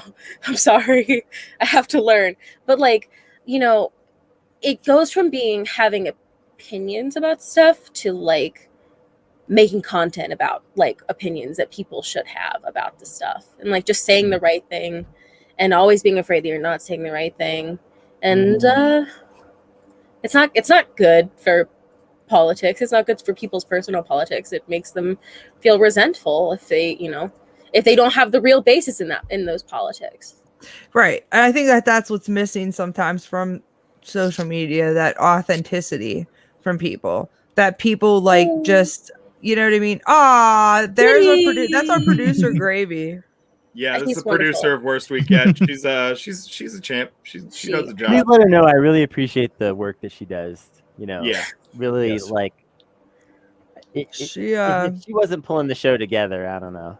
I mean, listen, the three of us are fucking I ridiculous. love Parmesan cheese. I'm But, so sorry. But I think that's like, that authenticity, and people feel like that they always have to put on like this front or be on, you know what I mean? And at the end of the day, like, I think that you just have to keep, I think like who I am on social media this is who I am personally, right? I say the same shit, you know what I mean? But like, I think am old enough, or not, I wouldn't even say that, like, I guess maybe smart, I don't know what the right word is. Secure enough. Secure enough to know that like I could not have a Twitter tomorrow and I'm gonna be all right. You know what I mean? Like, it's gonna suck. Like, I'll miss, out on like talking to people that I've actually like really, you know what I mean? Like made, but at the end of the day, like, it's not gonna kill me. It's not my life. You know what I mean? Because at the end of the day, like, I don't know. I'm really stoned. Sorry. I've been. I do this shit all the time. Like, I'll say like poignant shit, but then I lose it at like the end, and then it's. I don't know where it goes. I think it's important to be able to detach yourself from it. Like, it becomes like so necessary feeling to people at a certain point. And like, I know like when I dropped out of college and like went and did like a bunch of like punk anarchist squatting and farming and weird shit, like I just mostly didn't do social media. I mostly didn't have a cell phone. I took a break from all of that for a few solid years. Amazing for my mental health. Yeah. And yeah, like I feel like I am able to be a wholly separate person from that, in a sense that like if it goes away, like I'm okay. But it took literally years of healing from the damage of social media to get to that point of like, I can just log on to Twitter and it's mostly fine, and it only causes me anxiety about twice a year, which is actually not a lot for me. There are things around my house that cause me anxiety a lot more than that. So that's actually pretty amazing when you think about it. And I think that it is true. I mean, there's a couple documentaries about social media and how it is a drug, what it does to your brain, and how you do, it is that it releases every releases that oxytocin. You know what I mean? And it's like, I think I posted a picture of like huge crabs and it got like 200,000 fucking likes. But like I post something about like, juvenile justice or solitary confinement, it'll get like 20 or so, you know what I mean? Right. But at the end of the day, like, fuck it. It's whatever. Because if you start to worry about that shit and you start to really thrive on that, you're losing yourself. Yeah. And you're losing this whole thing of like why people maybe like you in the first place or follow, whatever. I've only ever had. Go ahead. I've only ever had one thing on Twitter do any reason, like real numbers, and it was me making fun of Ryan Knight, and like 5,000 people being really mad that I made fun of him. It was. So I was like, oh yeah, oh, this doesn't feel that great, but like it was a good joke. So yeah, he unfollowed us after that. He unfollowed me. Yeah. I think he still follows me for some reason. I unfollowed him like 6 months ago. I unfollowed him when where's the sickle and hammer emoji, fellow kids? A whole debacle happened, and I was just like, okay. Here's the thing. I get his whole like discourse on the DSA, whatever. I mean, I was a DSA member. I think there's good chapters around the country, but I also agree with people's grapes about the fucking DSA Yeah. because there's a lot of fucked up shit. But everything in politics is going to be like that, unfortunately, because nobody can calm the fuck down. But it's like you can't just skip all this organizing. You can't just skip all this hardship and this bullshit when it comes to this fight. Yeah. And then think that you can start educating people about what is he now, a communist? I don't even know. Mhm. Like, Doesn't know. yeah, like it's just like, And he gets aggrieved about the fact that people want someone that's like, you know, I try to make it very clear I'm not trying to educate anybody when I'm doing politics. It's usually jokes and bad jokes at that, and it's just me and my friends trying to learn things together. Like that's the whole bent of like Bad Praxis, like the show. But like, if I were to log online and to say like, I haven't done any of the groundwork, but also listen to me because I'm the one person that's right about everything and I have the best opinions forever. right. I would expect people to not take me seriously. And I was literally proud liberal on Twitter a year ago. Yeah, I was an Elizabeth Warren stan, but let me tell you why I am the reincarnation of Vladimir Lenin. He Actually, was at Proud Liberal, at the Proud Liberal. That was his at, and he's like, "Hello, fellow commies," with a skateboard over his shoulder. Oh yeah, yeah. Nice. It's definitely because the thing is too, and I just like get mad because I'm like, you know, I fucking really like a lot of us, I guess, on this side of the left don't know how to grift. You know what I mean? I always say that I'm too tired to try and make a grift off of juvenile justice. I think I'm it's too also, exhausted, dude, and I'm just trying to vibe after I got to do my shit and smoke. And then I think- smoke a bunch of pot, so it's just like I don't feel like trying to do a grift. I think you're in the wrong industry for grifting, Maria. Yeah. How do you grift on? Well, I mean, you can though. Look what Sean fucking King does with Yeah. criminal justice shit. I mean, True, I'm sure that true. there's some way I could do it. Oh, you know what? I have an angle for you. Hashtag save the children QAnon shit. Oh, God. yeah, that's like one of my early COVID binges was watching like I was a journalist like for a little bit, and I was writing this story about like online astrology and stuff, and I was watching basically like I wanted to interview these two women who were doing a Facebook show which was all about like crystal healing and like them. There's like various terms for it. There's like it's kind of like Reiki stuff. I'm not like that familiar with it, but maybe you guys are. And then like over like a few months in the summer, I kind of just saw them get slowly more radicalized until they became like QAnon Save the Children people who were kind of doing like astrology as like an endpoint. They would like read the horoscope at the end. The whole show would be about like how like COVID, like how the COVID thing was like this big conspiracy, but how it all like ultimately like that one of their arguments was that it's keeping people home so they don't see like trafficking like trafficking vans like in your towns, where if you see them, take a picture and send it to us.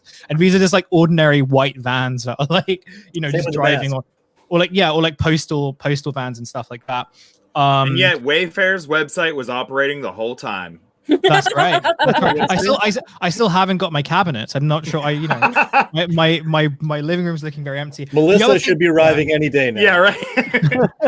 The other thing that I was going to say about like the left and grifting online and stuff is that like doing online grifts isn't that difficult, because in a lot of ways, like if you understand the mechanics of social media and everything, it's not that difficult to like make some money online. And I think that anyone who like has done a Patreon and stuff has sort of like figured out, at least they've kind of seen some patterns and everything. But it's really hard doing it from the left, I think, because just because of like the nature of suspicion among online leftists and maybe leftists in general, where like any kind of like monetary, I've experienced this a little bit with like what I do like here in the UK, and I wouldn't like this. I'm not an organizer. I'm not someone who kind of like grew up on the left and stuff. I was someone who kind of just came into it or like became very interested in leftist politics and organizing when I got fired from my job at like a digital media company that was run by like so-called liberals and everything. So I was like very new to all this, and like I don't understand a lot of theory. Like it's something that I'm sort of learning now. But what I found was that like if you kind of do anything that has any sense of notoriety, it doesn't even have to like make money or anything. People will kind of treat you with suspicion, or like people on the left will kind of, you know, they won't like it for these very weird reasons that range from like, oh, these people are kind of these people are making money off the back of organizers who are all like poor working class people who don't have the privileges of like, you know, being able to kind of like do podcasting, anything. And I think there is like some merit in that, although it often the people who kind of make those arguments use it in really, really bad faith. But I think the other part is just like, again, I think on the right, they're much more comfortable with grifting, and they're much more like collaborative with their grifting, which is why like so many of them like escalate really, really quick. And I mean, yeah, like, you know, political systems are on their side, which makes that grift like much more easier and obvious. But I don't see as much like ideological fighting among the right as I have done, like even as like an outsider looking at like leftist content. Can we just talk about the fact that like, okay, I'm super poor my whole life. It doesn't matter what I look like on fucking camera. I'm poor, okay? Can we just talk about the fact that like online leftists will look at some like construction workers, like brand new lifted F-350 truck and be like, yeah, that's a reasonable expense. But like if I happen to have like a $200 webcam because I've been doing this for 2 years now and I'm trying to take it seriously, they're like, where did you get that money? And I'm like, I fucking saved pennies. Your makeup looks too good to be a leftist. I'm awful. You've got too many plants in the background. Everyone knows only rich people have plants. Yeah. Wow. These twinkle lights cost $7 million a star. Just like that's the perception of being or like the idea, like, you know, everyone's favorite reply to like people that have Twitch streams or like podcasts is like, oh yeah, you're not a working class person, you have a podcast. And it's like, you can use your phone. That's how I recorded a podcast for the vast majority of podcasting, was I would get in Discord on my phone because I didn't have a computer until my co-host gave me one for free because I didn't have the money. So just like it's a very silly perception like stuff for this that this is like a bougie career, because like you said earlier, like most people are just like sending the same like $5 back and forth to each other on Patreon or Twitch. And like like it's the most accessible thing you can do. You can literally start a podcast, as we joked about earlier, about weather, and someone would listen to it. And if not, and then half the time you follow up with these people that make these accusations, and they have like a cushy Silicon Valley job working for Raytheon. Yeah, exactly. And it's like, they sit at a desk and do data entry, and they're like, "You're not working class." I'm a lawyer for a pharmaceutical company, but you're not working class if you use a cell phone to record a podcast with your friends. Yeah, and I just don't think that, you know, people have the right to say what anybody in the working class spends their fucking money on. You know what I mean? Like, I don't think you have any say in it, but I think that you do, you know, like, look, I have an addiction to Nike Jordans and Dunks. I like to collect them. And I know people are like, well, you know that Nike's a terrible company and blah, blah, blah, blah. And like, you spend money on that. Totally get it. I know I'm guilty of it. But here's the thing. Like, I work, right? And like, I try to give back as much, but you feel guilty when you know what I mean? If you buy something for yourself, if you get like a little bit amount of money, you know what I mean? And you use it to buy something for yourself, and people shouldn't, because you know what I mean? Like, at the end of the day, like, fuck money. I hate it. I hate what it represents in this fucking country. You know what I mean? Like,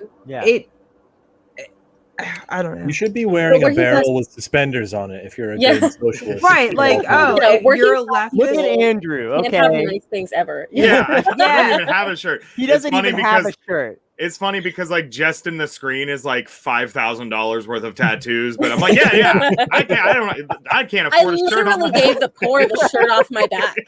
I did this with a needle and some fucking like apple juice, you know, and shoved it under my skin. Yeah, I just used a Bic pen and I like crossed my fingers and hope for the best.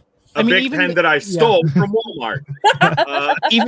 Even the criticism that are like leveraged when they make these claims, like they don't like the issue that I have with them is that they don't really serve any purpose. There's not like really a kind of counter argument as to like how your money could be like how like your money could be used in like a better and more collective way.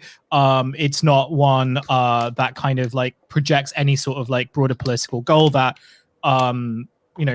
makes the anti-consumerist message more valid isn't the right word, but like I'm going to use it anyway because my brain isn't working at the moment.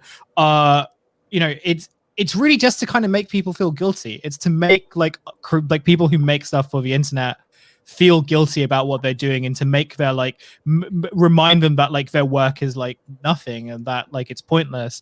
At least like from my experience of dealing with some of these people. And yeah, I don't know. It's a very kind of weird behavior that I've only ever really seen in like certain leftist circles, and it's something that like I've had to kind of like, as someone who's like been creating stuff for a while, I've had to kind of really work hard to ignore, which also includes like never searching my name online, avoiding any references to like finding out what people are saying about like the stuff that I'm making and everything, just like being ignorant to that side because I know that it's going to destroy me if I like. The most frustrating part about searching your own name is finding some tweet that got like 100 likes and someone put it on Instagram and it has like 50,000 likes and there's no link to your profile or anything. Yeah. Hussein wouldn't know anything about that. I'm like scared to, you know what I mean? I just don't want to know what other people. You know what I mean? I'm like, all right. Someone stole a tweet of mine once, and then it went viral, like went more viral than when I posted it, and then they clearly someone like DM'd them with one of their like a bunch of vibrators off your tweet. No, not even vibrators. Those stupid like sunset light things. And like all I've wanted online is for someone to like reach out to me and say, we'll give you like a small amount of money for you to promote our nightlights. And no one's ever done that. Well, what about, I like when people drop their mixtapes on a viral tweet. I love that. That's one of my favorite. I knew that I had a viral tweet when somebody did that. I was like, fuck yeah, dude. Yeah. I was proud of that tweet. I forget what it was, but what about Hussein? What about your like whispering Quranic verses into the coffee tweet? The screenshot that goes around all the Baz Facebook groups. That, will be sharing that, and still fucking goes around. Not only like the Baz, like the white English Baz guy Facebook groups, but now like the fucking insane Hindu nationalist Facebook groups have found it. So whenever it gets recirculated, it's by these like fucking insane Hindu nationalists. I don't know whether you guys have had any experience with these people, but they're even more insane than like any of the Trump guys that I ever kind of came across. Mm-hmm. Like not only are they kind of much more trigger happy when it comes to posting, but like they will kind of outrightly be racist to you.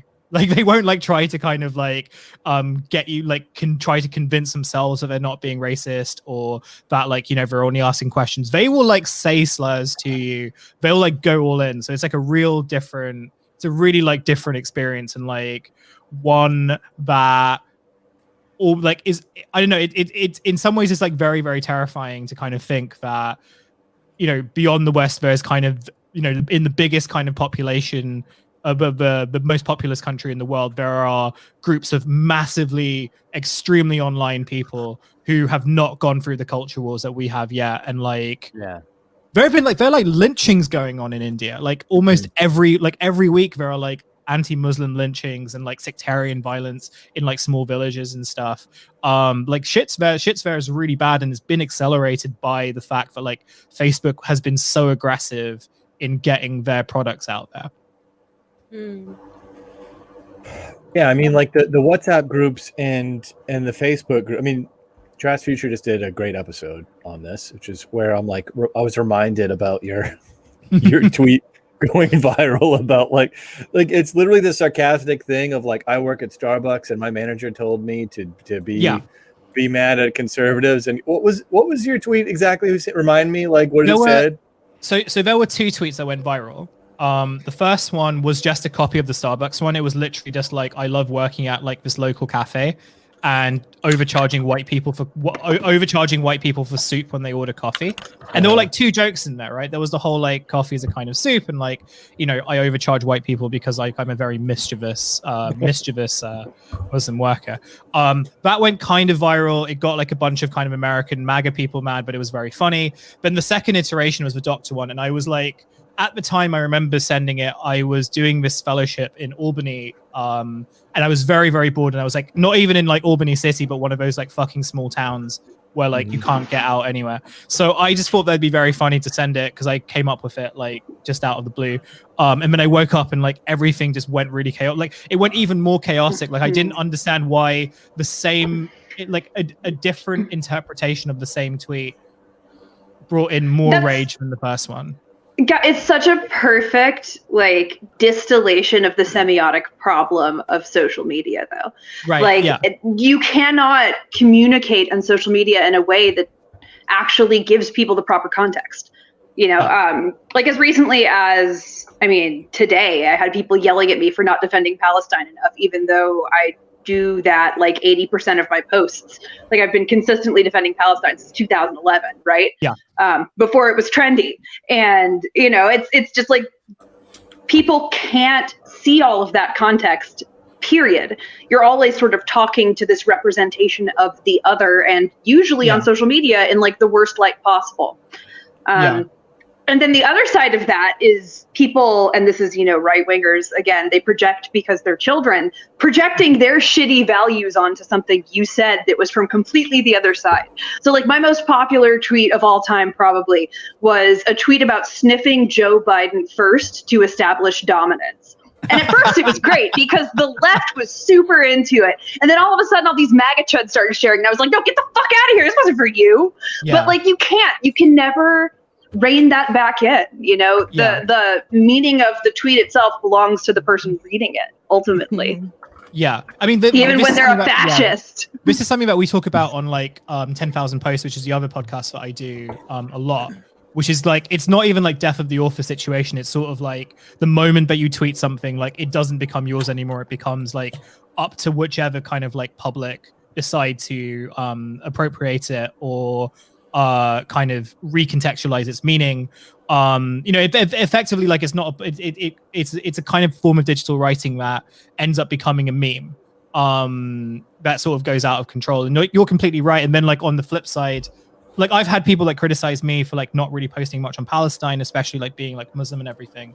And my thinking is more just like, you know, I kind of know about surveillance, and I know about like specifically in like the UK how how surveillance is so like broad that anything that you write can be taken out of context, and that can not only like affect your like life, but it can also kind of put you on certain radars of like security services with like the Prevent program, which is the counterterrorism program in the UK, which has like you know, it's put like a lot of people on like no-fly lists. It's kind of like led to people being like questioned by police for showing, you know, support or like attending protests and stuff. Like it's quite a risky thing to kind of put stuff out. And like I try to explain this to them that like I feel like I'm in a much more precarious position of being more subjected to like you know, surveillance because of this stuff. But for them, because I have this blue check and I have like, you know, this kind of big-ish amount of followers, like I have a duty to use my platform to like do something, but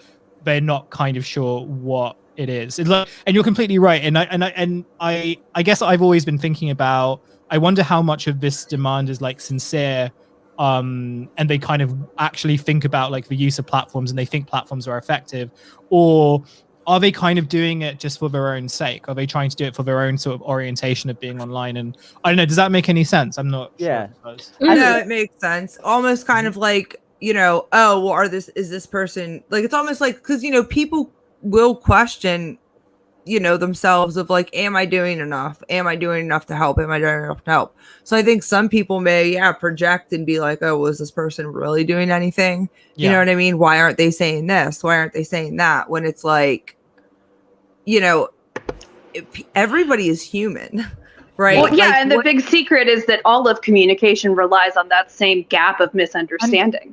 Language itself is just a series of increasingly complicated charades. And if you say too much, then you get the accusation that you're kind of like appropriating someone else's struggle for like to kind of get more patrons on your podcast or whatever, right? Right. Yeah. So like, they also assume this sort of like cynicism in any sort of sincere online activism. I think at the core of this is this false dichotomy a lot. And this applies to like both like the topic of making money, also of like using your platform responsibly, like etc. On the left. There's this like sense that like, for instance, if someone gives a Patreon dollar to our show, that's a dollar that could have gone to organizing instead, when instead you should be looking at it more like it's a dollar that could have gone to the movie theater instead. And instead you chose to come here and hang out with this as your entertainment, right? Like, and I think the same is true for platforms just in general to an extent, with that false dichotomy of like, there's this perception of like, you're supposed to use your platform a certain way. And it's like, again, what are you actually taking away from or adding to is not always so clear. But there's this perception that no, you need to contribute to a conversation or something is or isn't going to happen. And this is like where you get like certain weird online things where people think like they're developing a real movement that's going to do something, and it's all posting, and it's obviously all posting. Yes. Yeah. Ryan Knight. I do want people to know that if you give money to left flank vets, and when I have my duck with a purple heart on and stuff, that actually is Praxis. You are building a movement. Communism will win if you do that. So that's the real one.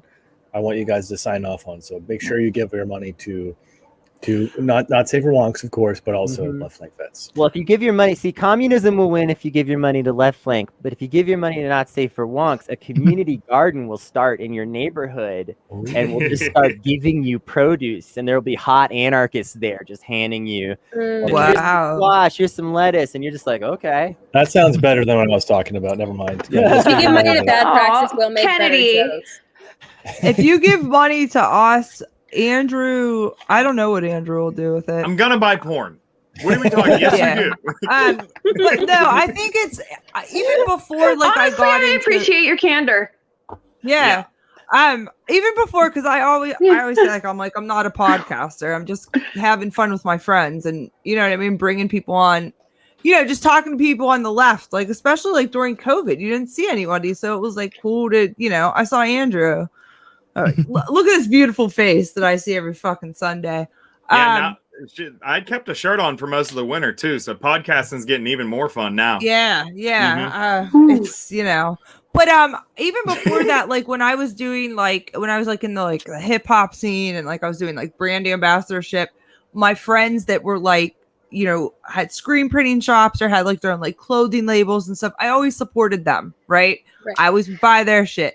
I still do that because if I like somebody and I like their, you know, I like to support my friends. So I almost see that as like, you know, I'm supporting my friends when I'm paying when I'm, you know, donating money to their Patreons. Like it's people that, you know, I like hearing, and I wish that I could give more, you know, and I know, you know, it's a big joke that everybody just gives everybody money or whatever, but I kind of think that it's I mean, it's not like that's not what the rest of the economy is.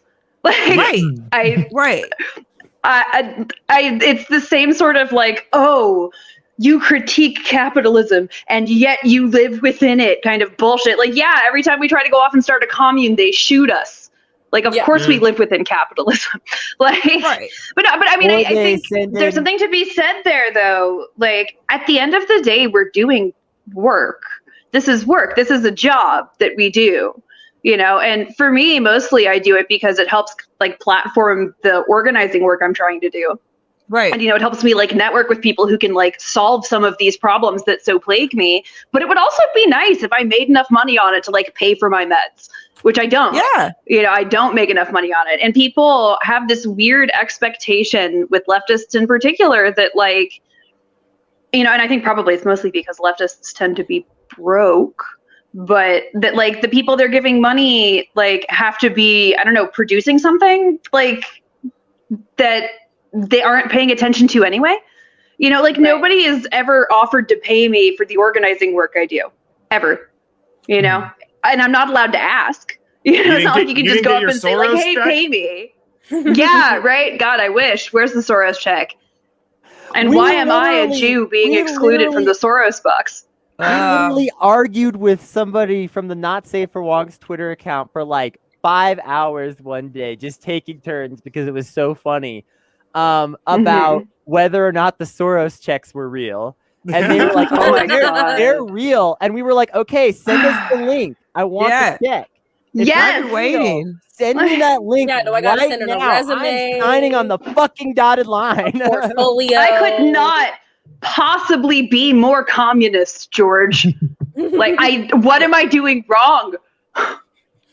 Where is my money? This dude, I've been working for him for 5 fucking years now. 5 years. Yeah. He's the worst boss. We should. Man. He really is. Yeah. And I was even supposed to getting tear gas bonus last year. Like, come on. Tear gas. Yeah. Thanks, Bill Peduto, who's now our ex-mayor. Yeah, the worst week yet. Kicked the mayor out of office. We're claiming victory. I don't. No, we did it. We're the ones that did it. We put Ed Gainey in office. I want to interrupt really quick and say that I appreciate that Dick is doing Italian excellence in the corner over here eating his pasta. I'm sorry. I got the hunger. Sorry to say it. Italians are immoral and should not exist. Italian Discord. I guess I gotta log off, guys. This is a strictly anti-Italian podcast, except for Waluigi, the fuck god who I worship. What if you are an Italian that dislikes other Italians? So you're like not like other Italians. You're an Enlot. Yeah, I'm like not like what? Enlotty. Okay, you can stay. All right. Listen, I mean, I do things for the community. I'm not like those other gabagools. Yeah, I do things for the community. Wait. Back it up. Nope. Wait. Hold on. Beautiful. That's right. Don't you forget it. Listen, but I also Calabria. I'm Calabrese, so Southern Italian. Worse, probably. That's probably a lot worse. My peoples are from Napoli, apparently. So. Well, okay, yeah, I have people from like Abruzzi, like Gambriel, Italy. So like by Napoli, dude, Rachel's gonna be like, get the fuck off this, get off right now. No, listen, I'm a German Jew, so like, who am I to talk? Listen, we're all problematic. My family, this is a fun story of my family histories. We started in Israel, which we were chased out of. So we went to Persia, which we were chased out of. So we went to Spain, and then, there was the Crusades, and we were chased out. So then we went to Germany. You can see where I'm going here. So yeah, if there is a single like constancy in my family history, it's that we're so awful they chased us out. Yeah, everyone's just like, get out. You get banned. It's like getting banned from every bar or some shit. See, I can't relate to that with like the big history, but my family was like really loud and rambunctious. So every time we would go out to eat at a restaurant, like all the people would like move away from our tables. So, but at Olive Garden, your family, I don't understand. Jeez. Honestly, really what it comes down to. Italian X Culture Week here. yeah, Italian X. No, it's. I do think it's worth saying that the anti-Italian triangulation within the Jewish community is almost certainly about not liking the way we look in a mirror, because we are also loud. Nope, you're wrong. And swarthy. This is a deli rivalry. This is all cold cuts. Okay. Yeah. Wait. I think I know the origin of it. Now this is Ashkenazim supremacy, by the way. Delis are an Ashkenazi thing. This is Sephardi erasure. This is either the origin of it or the solution to it in its bagel bites. Pizza on a bagel. That's either the we did it. This is the synthesis we all crave, y'all. Yes. The Bagel Bites Unity ticket. Bagel Bites needs to start paying us too for We talk about bagel bites a lot. They haven't paid us. The Sicilian Ashkenazis created an amazing invention in the bagel bite. It's like you said, Rich. This is the synthesis. Yeah. You know, when the Jewish diaspora that lands around the world, you know, they're able to synthesize some amazing things. That's how you end up with the bagel bite. Yeah. They sat Landing around down the and they world, specifically the world around New York City, New York, which is where like most Jews on the planet live. Yes. But to be fair, I've met enough people from New York to know that pretty much all New Yorkers think they are the entire world. So yes, yeah, the city. They sat down Yes. and they were like, you know, it would be great. I have. Let's call a ceasefire. Pizza in the morning, pizza in the evening, and pizza at supper time. Okay, the sun never sets on the bagel bite appropriate time empire. Yeah, there's That's always true. an appropriate time. Putting pizzas on a bagel. Yeah. Well, you know, once again, I am so grateful to all of you for coming on this show and your patience and, you know, the time and energy you put into educating me and correcting me about my bigotry. I no longer love the Waluigi fuck god, although I do still love him. I no longer exclusively love him and covet him, but I now also covet all Italians who fuck grown a exactly lot. as much as bagel bites do. You You've can't grown a lot sexualize now, an entire wow. And you know culture. what? I think that is a perfect segue to just take a quick break. You know, we're ending on a positive note here. And Kenny, do you want to premiere it? Do you want to pitch it and premiere it? Did you upload it? I sure did. Okay, yeah. So this weekend on Sunday, Grav and I are playing Power Rangers Battle for the Grid on stream. Come back to this Twitch channel. It's happening. And if you want to know more about it, don't listen to my boring ass. Watch this.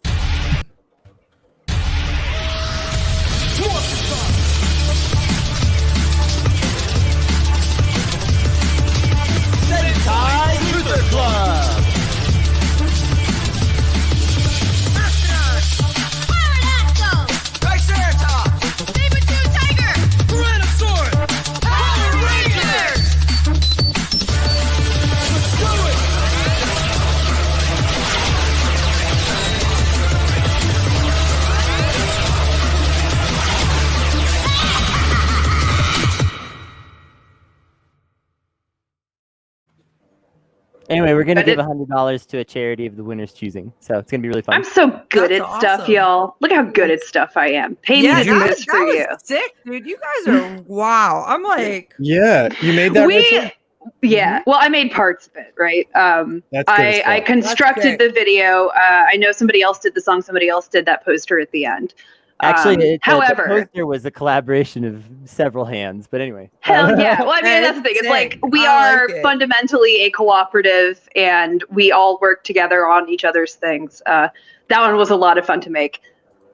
I'm a big fan of JoJo's Bizarre Adventures, so what I did is I tried to make it as loud and stupid as JoJo, so that people would really understand the kind of delightful experience they're in for. That's what it's gonna be like. I used to watch the Power Rangers, the live action one when I was growing up. Yeah. Yeah. Like we used to watch it before school and shit. Good stuff, man. Really good stuff. You got to come on Sentai Truther Club. Yeah. Power Rangers It's a lot of fun to guess. Really So. Yeah, I haven't. I need to like catch up like on Power Rangers. Like it's one of those things. I love getting really stoned and then focusing on something from my childhood, and then just learning everything about it. Every fucking thing about it. It's really a useless skill. But if it brings you joy, it's not useless. It really brings me a lot of joy. Yeah. Like I just because it's not easily monetizable doesn't mean that it's worthless. Yeah, like one time I watched I don't know if you guys remember this show. It might be because I'm an older millennial, but Ghost Rider. Yeah, of course I know. Okay. Yep. All right. Fucking I'm older than I look. I'm just really hot. Yeah, dude, listen. Same. Again, yeah, I keep my age ambiguous, but I am in my 30s. Everybody, like, this has been the hottest fucking podcast.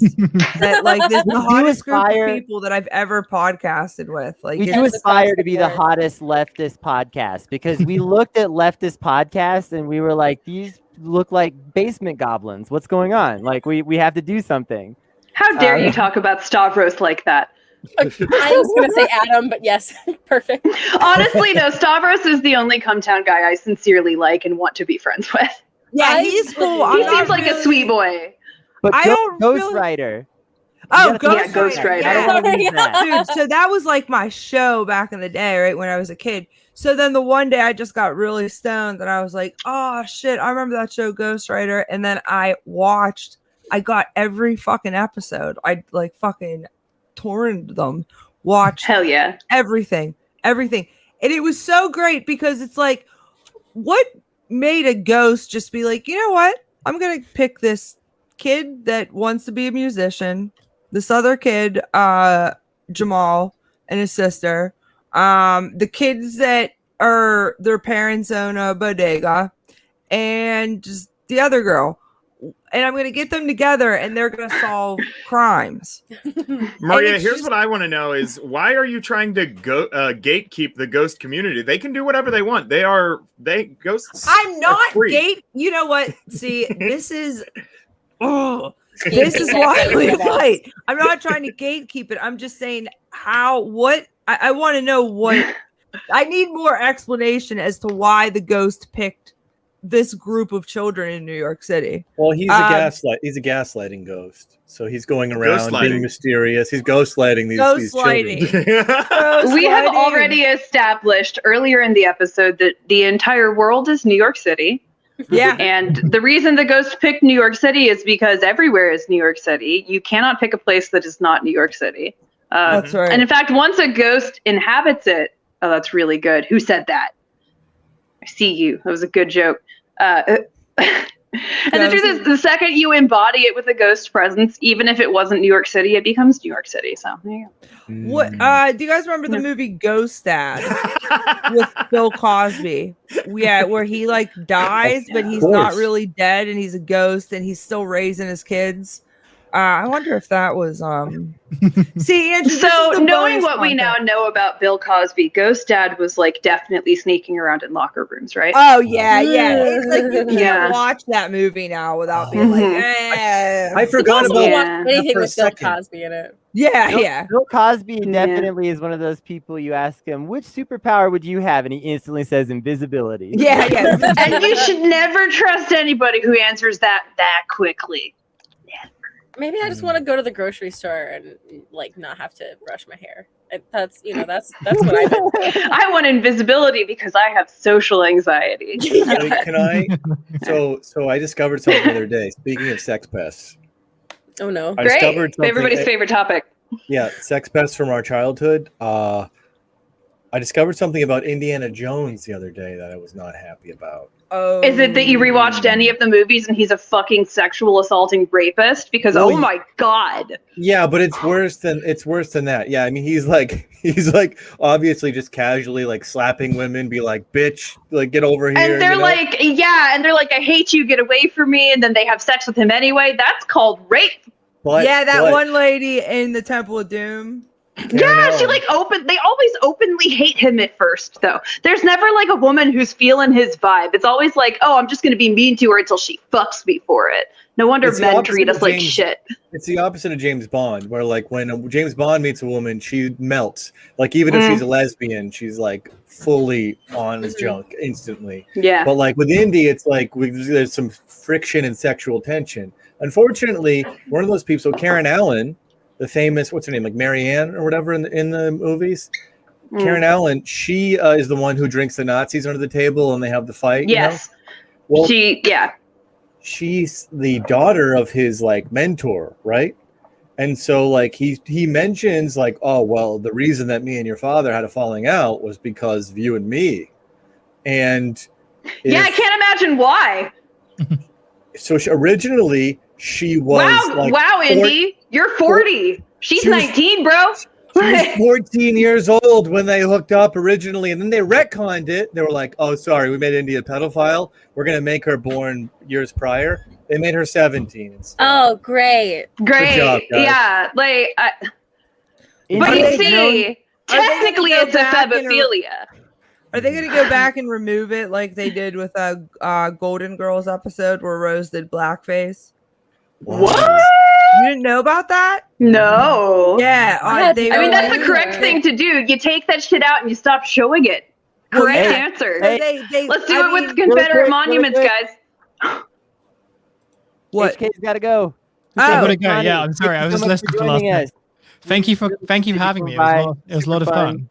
Yeah, please come back. And before Yeah. you go, if Yeah. people want to check out your stuff, where do they go? What do they do? You can follow me on Twitter at hkizvani. You can follow both my podcasts. Some of your listeners probably be familiar with Trash Future. I think that's at Trash Future Pod. And my posting spin-off of it, which is called 10,000 Posts. You can follow that at 10K Post Pod. All of it should be on my Twitter. If not, I can just send links wherever. All right. Yeah. Awesome. Again, Great. thank you so much. It was nice to meet Thanks. you. It was Bye. nice Bye, to meet Shane. you. Bye. All right, now, if it's okay, I'd like to jump in here. I've never seen an Indiana Jones movie, or most any movie, but Yeah. I have seen Austin Powers, and I'm just thinking about it right now because, like, when he gets unfrozen in the 90s, doesn't he like start dating his former girlfriend's daughter? Isn't that the plot of Austin Powers? No. He pines for his former partner, but her name is Mrs. Kensington. She has a husband, and so when he Yeah. wakes up, then her daughter is Elizabeth Hurley. And he's like, "Oh, okay. now I can bone the daughter." Kind of. Okay. No. But also, wasn't she a No. robot the whole Yes. time? Yes, she was. Yeah. So Yeah. how did Mrs. Kensington not let him know that? Can we She talk was about Austin compromised. Powers for the rest of the podcast? Yes, we can I'm talk just- about said- Austin Powers for the rest of the podcast. That's okay. That's acceptable. Rachel, Austin you're muted Powers- if you're trying to get in a take. However, I sure am. really quick though, before we talk about Austin Powers for the rest of the podcast, I have to say one thing, which is that Indiana Jones is literally that Twitter guy who was like, "I'm about to tell my crush my age." Oh my god, yes. Yeah, Oh my yeah. god. You know that he made like a whole podcast episode about like that whole spiel. He was like, "Listen, I'm gonna explain what I did and blah blah blah blah." And I'm like, Ew. I love when Ew. people have terrible Ew. takes and He then just they just kept stay tweeting. on it. They try to post through it. And Yeah, they I make wanna it hear so And good. these are 45 the minutes of people me who are talking like, about it. you can't wear a cod piece to Pride because that's dangerous for children. Yeah. I need you to stop tempting me. I mean, the children with your cod pieces. Literally, Cancel he culture, you recorded guys. an episode of his show and titled it "Why I'm Canceled." Yeah, that's what we're just talking about. Why I'm canceled. And it was If like, I Did It by O.J. Simpson. like, wouldn't you, if you made such a bad take like that, I feel like you should just disappear, go away for a couple days. Somebody's gonna say something ridiculous in a couple days, and everyone's gonna forget about what you said. Yeah, horse But- girl I mean, I will think- be Yeah, back. I literally almost said that. I literally was just going to say, like, the girl who wants to have sex with a horse, or Vosh wanting to be Oh, yeah. a horse. Yeah, no, the girl who wants to have sex with Vosh, equally as unappealing. Ugh, ooh. Yeah, I mean, it's I just something said that's gonna chills down my happen. spine. But the Yeah, guy right. he posted through it. Oh my god, I replied to like every single one of his tweets, dude. It was so You funny. know, I honestly, just kept saying, put the shovel down. I'm going to be honest here. Obviously, like, I've had every horrible sexual assaulty experience you can imagine. That being said, I do appreciate commitment to the bit. And I gotta say, like, he did do the correct thing to do when people are canceling you, which is double down. You always Yeah. double You down. always double down. Yeah. Never Yeah, so, examine I mean, yourself. He like Whatever exponential else down. might be said about his horrific politics, and also that maybe he should be on a list somewhere and never allowed to log into any social media. Ever. At the very least, he did adhere to the poster's code and double down. Yeah. I'll tell you what list he's going on, the double down list. That's right. Oh, is there really a double down list? I don't know, but now I want to talk about I'll make that KFC now. instead of I was Austin thinking about it Powers. too. What's up? Why do you want to talk about KFC? The double down. Because we're talking about things that are horrible and named the double down. Hmm. Ah. Horrible, you say? Yeah, All right, Andrew- who's Look. moderating? Who's moderating? Look. All right, okay, hold on. All right, I got it. I got you covered. It's all good. This is oppression. I'm being oppressed. I'm gonna file a complaint. I'm filing a complaint with the Better Business Bureau against not safe media. Call the ADL. This is anti-Semitism. Call the ADL. Yes, this is Jew-on-Jew anti-Semitism, the worst kind. No one ever talks about Jew-on-Jew violence, you know. But I'm allowed. Yeah. I'm allowed to be anti-Semitic towards you because I'm a Zionist. See. Oh fuck, you're more Jewish than me. I get it now. There we go. Because that's it's like a spectrum, right? And the more Zionist you are, the more Jewish you are. The more Zionist you are, then something. I don't. The only thing more Jewish than getting Holocausted is doing another one. Did you see I can make that joke because that's my trauma. That's true. Listen, that's you can do jokes like that because it's your trauma. That's literally, that's the my rule in ethos. traumedy, right? Mm-hmm, In traumedy, you can I can call the Italians the grease stain of America. I can call Italian Americans the grease stain of America because you know why? I suffer with the ailment every day. Right. Mm-hmm. But did you see that Zionist chick that was talking about like when she dates dudes that like she was like making out with a guy and he was like, "Oh my god, I'm so glad that you didn't fuck, I gotta look." But it was like some Zionist chick that was like basically like trying to like defend, you know what I mean, like the IDF and stuff, and said that people like yell at her, like they're anti-Semitic to her, and they scream like "Free Palestine" and things like that. That's not anti-Semitism. Yeah, it is. Palestinians are fucking Semites. Yeah, they literally. God damn it!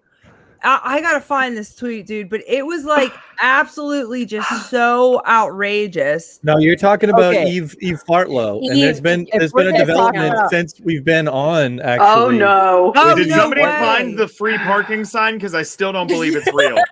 There's no need for a sign if it's while free we're talking parking. about that sign, I want to talk about the other day. Andrew and I were walking around, and we saw a sign that said "free double parking." He thought it said "free double down." Yeah, and I walked right into that KFC and I just started screaming. And I'm not allowed back in that KFC anymore. He started eating the car that was parked there. It doesn't look the same, but I hope it tastes the same. They tried to take him away from the car and he bit the manager. It was really weird. I just want to say for the record too, if we're appropriating our own traumas today, you can't appropriate your own trauma. As someone who one of my family members goes to Tree of Life, the synagogue in up in Pittsburgh, and just happened. Her and her friends all happened to be running late that day. Thank God. I will just say for the record that there's real anti-Semitic violence going on in this country. Yes. Oh, absolutely. It is shameful to pretend that that's anti-Semitic violence, and also it does not happen, you fucking liars. This is exactly what she said. So she said, once when I was 21, a guy told me as I was making out with him, "I can't believe you're Jewish. I don't like Jews and wish I could put them all in a camp because of what Israel is doing to Palestine." It was traumatizing. No guy that ever was not yet having sex would say that to a woman.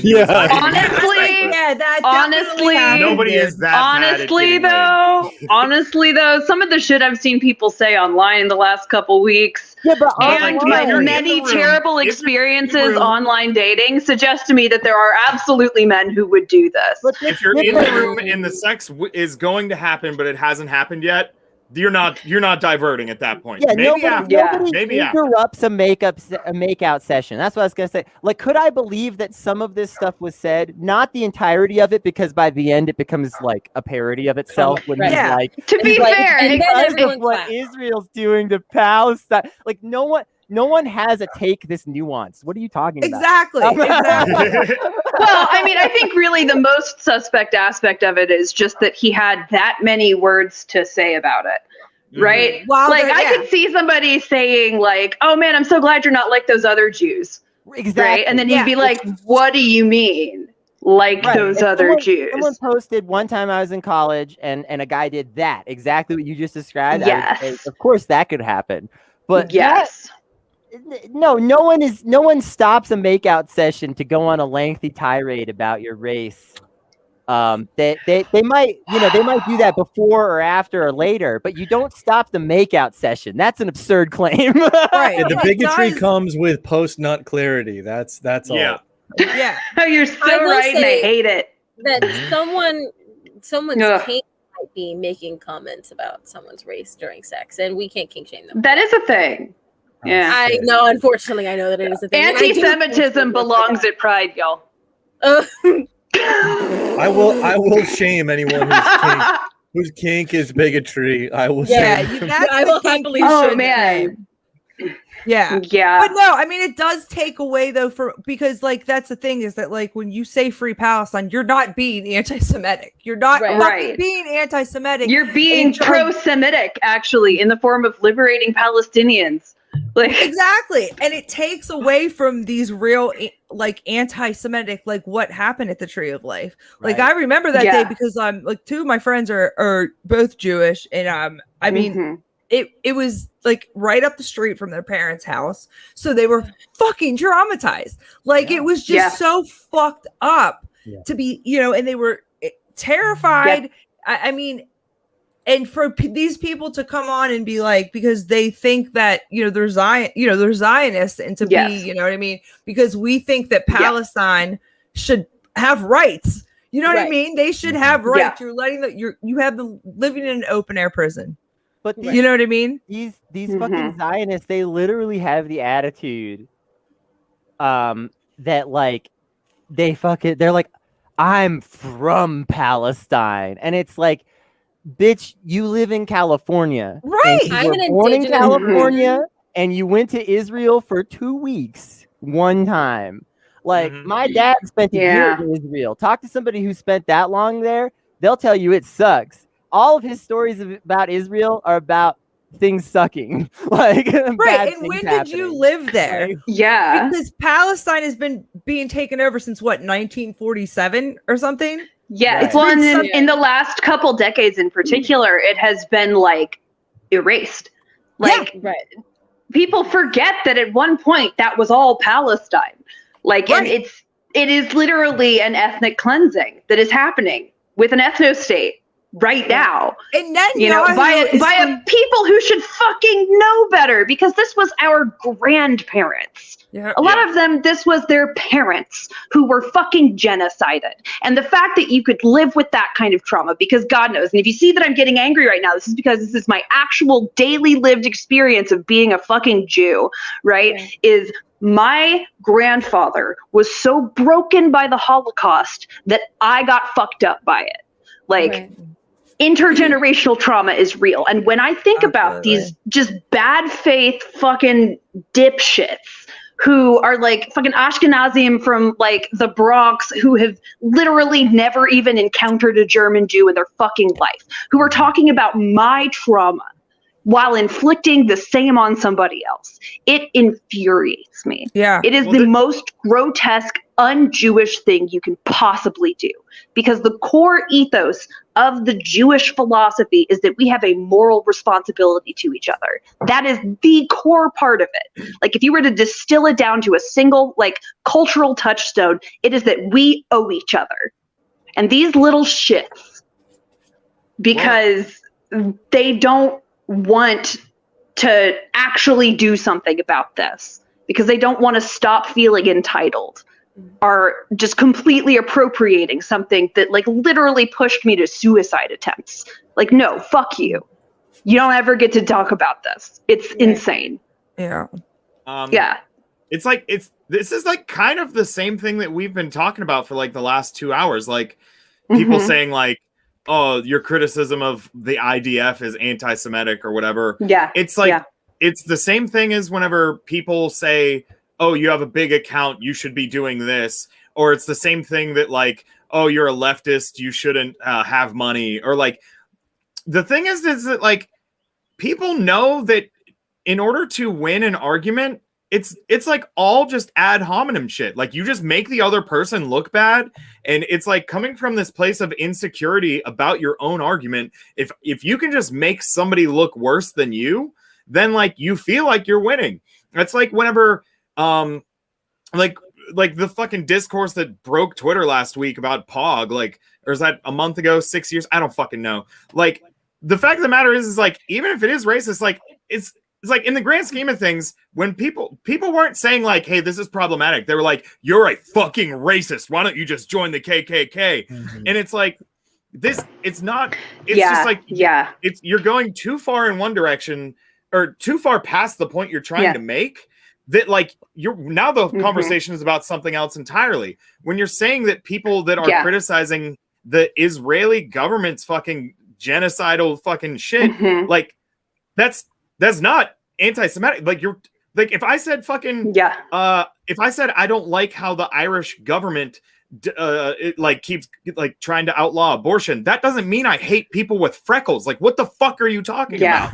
Like, it's just it's changing the argument itself so that you can feel morally superior, but it's like, well, the problem's not getting fucking solved. Like, well, and then the other side of that, right? And this is, I posted about this today because this is a thing that actually also really happens.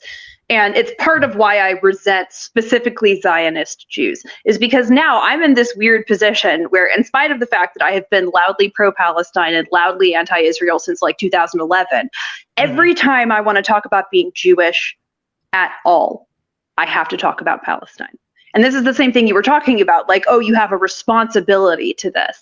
And it's like, yeah, I've been giving a shit about Palestine since before it was trendy, you cynical little shit.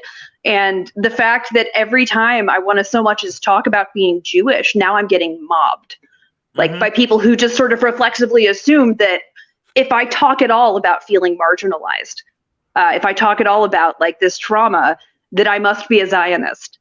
Like, that's the same shit as like the globalist thing, you know. It's this infuriating place to be, because I don't like those Jews either, y'all. Like, people gotta realize that multiple traumas can be occurring at the same time. Yes, like, exactly. There is a rise in global anti-Semitism that particularly is noticeable in this country and is affecting a lot of Jewish people's lives. Whether you practice or not.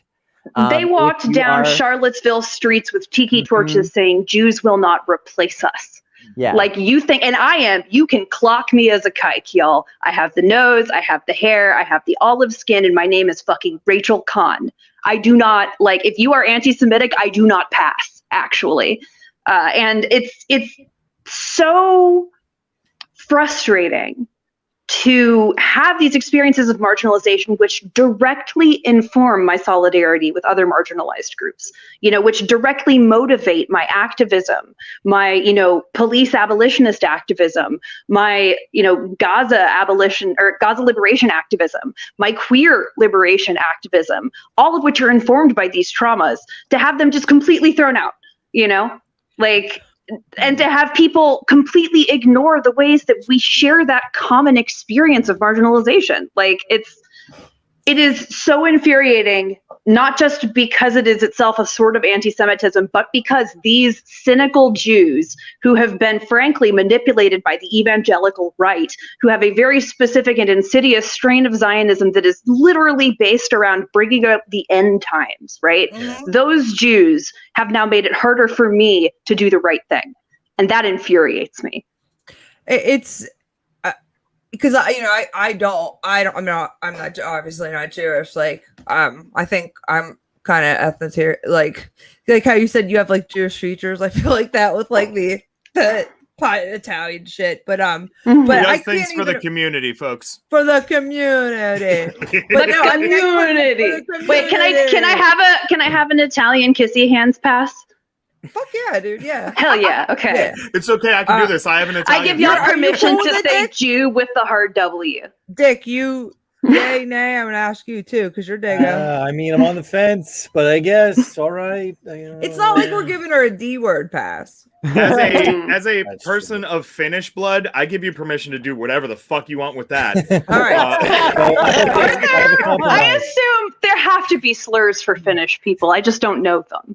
I've been to Finland and I don't know them either. You know, Yeah. honestly, I'm joking around a little bit, but I actually, if I'm remembering this correctly, isn't there like actually an indigenous group of people in Finland who are like discriminated against? Yeah. Yeah. But Because it exists everywhere. imagine Because there is everywhere. marginalization exists everywhere. Yeah. Right, Because right. marginalization is not about a specific identity; it's about a power dynamic. Yeah. You know. Rachel, Yeah. you can say WAP, but you can't say Dago. Okay. Yeah, How you about can say Okay. WAP. Yeah, but you can't Okay. say WAP.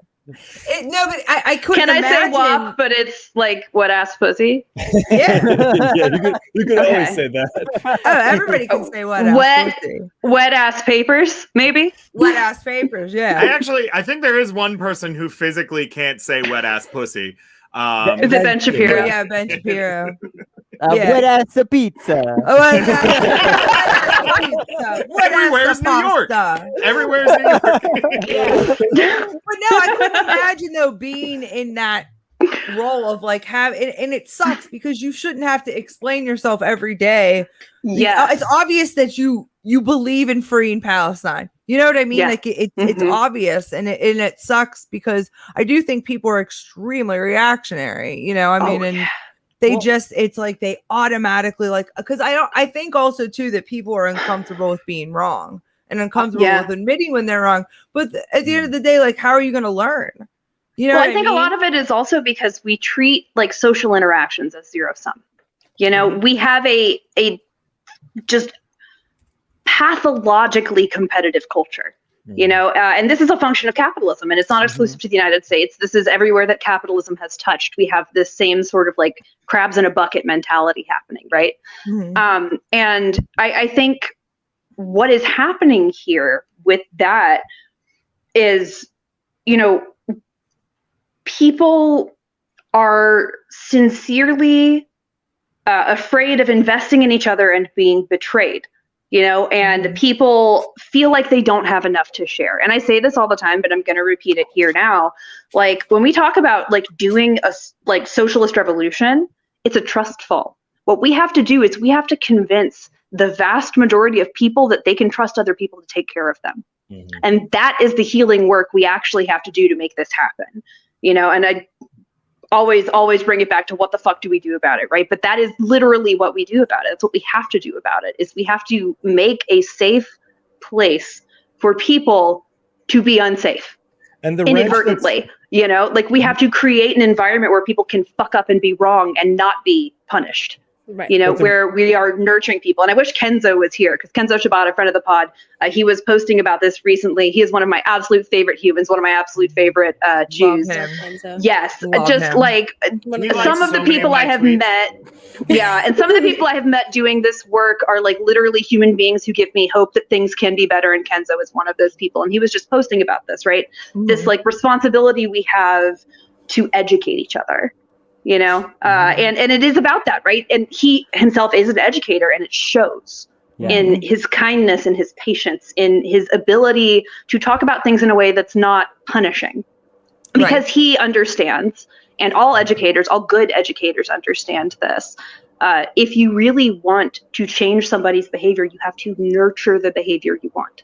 Yep. You know, Yeah. you have to encourage people. It's about relational. It's about relational, Yes, because like yes. I work with kids, right? And Mhm. I work and I specialize in like early attachment and how a disrupted attachment affects a child over time, right? And you know, parents will ask me like, well, what do I do? We need to fix this. Like, what are you good? You know, can you just fix? I can't. It's relational. It's all relational. It's all how you relate to other people. And I do see a lot of just like this push pull in like the left. You know what I mean? There is this big fear of attaching to anybody. Because, you know, why would you attach to something when you've constantly been hurt over and over and over again? Also, I apologize. My dog is chewing. Puppy. Get him on the worries. pod. This, Bowie, look, get this on is board. a live show. We're good. We love dogs. We're pro dog. Well, all right, I'll pick him I up. think Hold there's on also minute. a philosophical failing in America a lot where people in America struggle with paradox. I think also a lot of just like Western nations in general have this problem. Probably other places Yeah. too, but I just don't want to speak for them as much. Well, But dialectic in general, we don't do it. like the nature of a paradoxical truth of two things that seem kind of contradictory but can both be true, especially when you account for circumstance and things like that. Like that's something that Americans do very poorly with. A lot of people like they have the sports team mentality, which is something we talk about that has influenced our politics a lot. You know, where like they want to be in a camp. And then if their mind is changed about that, then they want to move entirely to the other camp. They don't want to. I'm not proud liberal anymore. I'm proud socialist. Yes. Right. They don't want to put one foot in each one and say, well, maybe I can learn something from both of these things. Maybe they both have a point. Maybe both of these things can be true. Maybe anti-Semitism can be on the rise and Israel can be doing a genocide to Palestinians. Maybe the KFC Double Down can be a disgusting greaseball that people shouldn't consume, but it's also what you need spiritually. Like both of those things can be simultaneously true. Yeah, you know, kink can be, you know, sex and also intimacy, and it can also be a nature of An outfit. relationship. And it's an or outfit sometimes. Or a clown making balloons for children because pride is. Or becoming a human ventriloquist doll. Yeah, it can be a clown can be a magician, and a magician can be a witch, and you know. I feel like we've accomplished a lot on this show. All Jews, in fact, are wizards. So here we go. What did you say? We've completed. What? Oh, I said all Jews are wizards. Hey, that's cool. I mean, you know what I mean? Not I think according to that all J.K. Rowling. Italians are Thank witches. you very much, Rachel. That's true. We're goblins. Isn't that I what think the Italians goblins? are Something like that? witches. Yeah, something nasty like that. My long-term goal is to become a swamp hag. A swamp hag. That's the like leaving the world energy I want. I want to be like swamp hag Stevie Nicks. Yes, Wizard ass pussy. Wizard ass pussy. I have a portion of swords by banging rocks against trees in my life, and I think that's where I need to go. Hell yeah! I forget. Yeah, let's do. I always change my mind about what I want to be when I grow up, but then I'm 38, so I'm like, oh fuck, dude. I mean, the punchline is, you know, and I know you know this because you're a developmental psychologist. Development is lifelong. You never stop growing up. Exactly. But can't the lady just come out of the water and give me a sword and say, "This is your purpose"? Yes. But only if she also gives me the penis that I so crave to have. Because I want, like, this is a magic only situation. I want everything else about me to stay the same, and I want a dick. And that's really what the sword is about, right? It is a phallic object that has to be paired with some sort of material change to be imbued with power. And what I'm saying is, give me the dick, and my dick will be the magical source of the magical sword that you will be given by the lady in the lake. The Norse actually had a word for trans woman that translated directly means woman with a weapon. Hell yes. Oh shit. Love it. Oh, that's so sick. sick. That is really sick, dude. Right? That's super sick. Wait, Rachel, what I is have the to word? I ask. want to know the word. I can't. It's like Savlargiglinglorm, you know.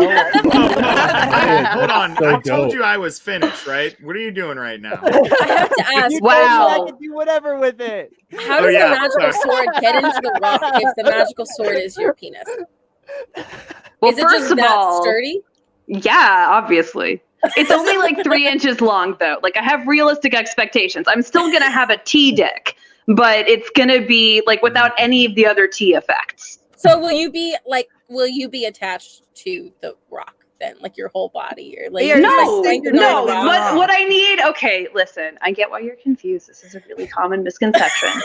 What I need is for a leather daddy to top me, and then I can leave the rock. It's just that I have to have the leather daddy's permission before I can pull my dick out of the rock.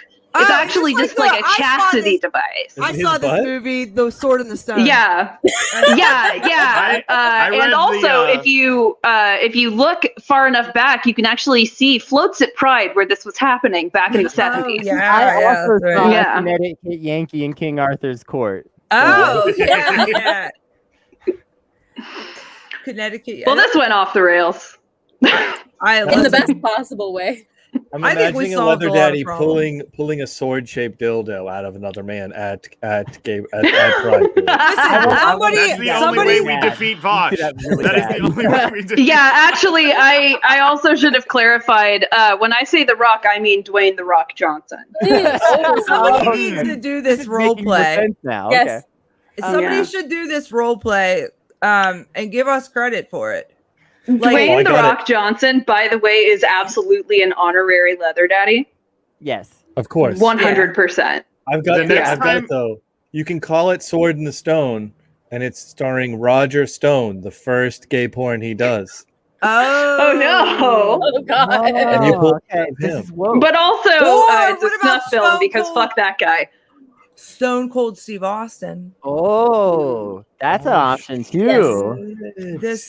Dude, we have Mm. done a lot on the show today. Okay. Yeah. We've This is accomplished a bit of lot. a- Yeah, we've solved most of the problems. We're basically Yeah. Wittgenstein. This is a bit of a weird thought, but it's suddenly consuming me. Why is it that if you need to be sent through time to learn a lesson, you're sent to King Arthur's court? Like 75 people have been sent to King Arthur's court to learn a time travel lesson about themselves. Like, honestly, if you're gonna put me in like a historical narrative, I want it to be the Bhagavad Gita. That story is cool. Like, King Arthur's court's fucking boring. It's just a bunch of white dudes fucking each other's wives. Who cares? Seen it. I immediately just thought of Judge Judy for some reason. So yeah, just went You don't need Strong time Lancelot travel for that said- one. I would like I to guess be really sent she would be back like in what time Maid to Marian Judge in this. Judy's courtroom. you're in Judge Arthur's court. yeah. The swords are real.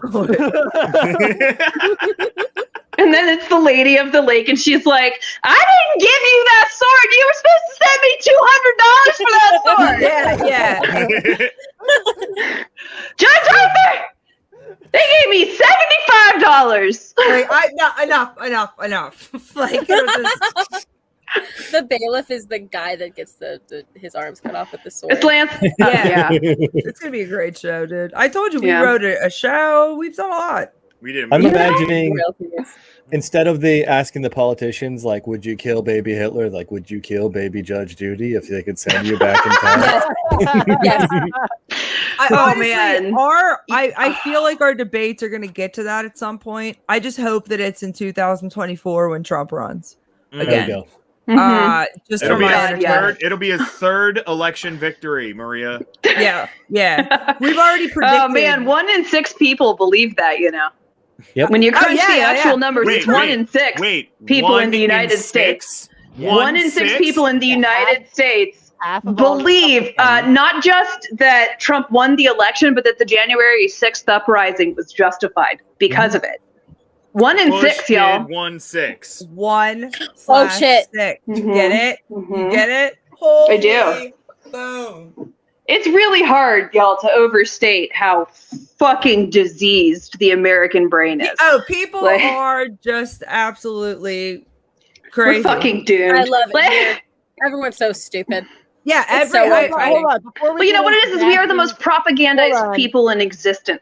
We live in the imperial core. At all times, we are just suffocated by these people justifying themselves. Like, give us a little we know how you credit. feel, Rachel. As someone who spent a lot of Nah. time in the dirt working construction and shit, I just want to say 1/6, when you think about it, is actually still a minority of people, and that most people in this country are actually not that stupid. They're just tired. Like, most Okay, people yeah. in this country are just fucking, they're in the fucking I mean, shit yeah, all day like, long. They are 1/3. welding fucking metal together, and sparks are just splashing against them all day. And then Yeah. they come home after a 10-hour day of that, and their skin just feels raw all over. And they don't want to think about fucking politics. And Yeah, that's most- I Yeah. don't blame. a I 6 No. people is not that many people, really. It is a Yeah, lot. 1 but in it's 6 also not people that many. have 1 in 6 people have completely lost touch with reality, and 1 in 3 people have completely checked out of the political process because And I they're completely I think that's a sign of dispirited. a healthy system. Exactly. I Like, understand Yes. honestly now why people check out of the political process. I used to get so mad at my friends that were apolitical, right? Like, what the fuck, like, Mhm. dude. But now it's like I understand because of just the Yeah. emotional how draining it is. But I do think it's hilarious. A couple of my friends that have never said anything right over the last 4 years about really anything. When Joe Biden canceled menthol cigarettes, they fucking lost their mind. Mhm. Lost Do you their mean to tell mind, me dude. most people's level of political engagement is directly in as much as it impacts them? It is That's just wild. It is. They lost their fucking mind, dude. It is Yeah. like it was the first. But I get why people live in a bubble that are like, I just can't do that. I can't do that. Why would you? Unfortunately, I do it, and it's not Hey. even like by choice at this point. You know what I mean? God, I mean, honestly, I'm like 5 years into organizing now. And the biggest change in my political behavior is I've stopped thinking voting matters. So, Yeah. It like, does. I get it. Like, So hey, we have a theory about the menthol cigarette thing. Oh, okay. Tell that it. I'd love to hear y'all's opinions about here on Okay. this show, which is that We're Joe the is founding members of banning, the. Sorry. Joe is Menthol banning Mafia. menthols as a favor to Michelle because she wants Barack to quit. I have an even more exciting theory, which is that Joe Biden is a daddy dom. And he's actually using his power as daddy dom of the entire, world to specifically get back at his, little boy, Barack Obama. And this Okay. is kink shaming. What you guys are doing right now? Kink Yeah, shaming. and what you're doing, Barack Obama is a little, and specifically is Joe Biden's little, and I cannot believe that you would exclude people from what is ultimately a queer liberation movement. Problematic. Can Okay, Can hold Joe on. Biden and Obama go to Pride? Yeah, they can't go to Pride.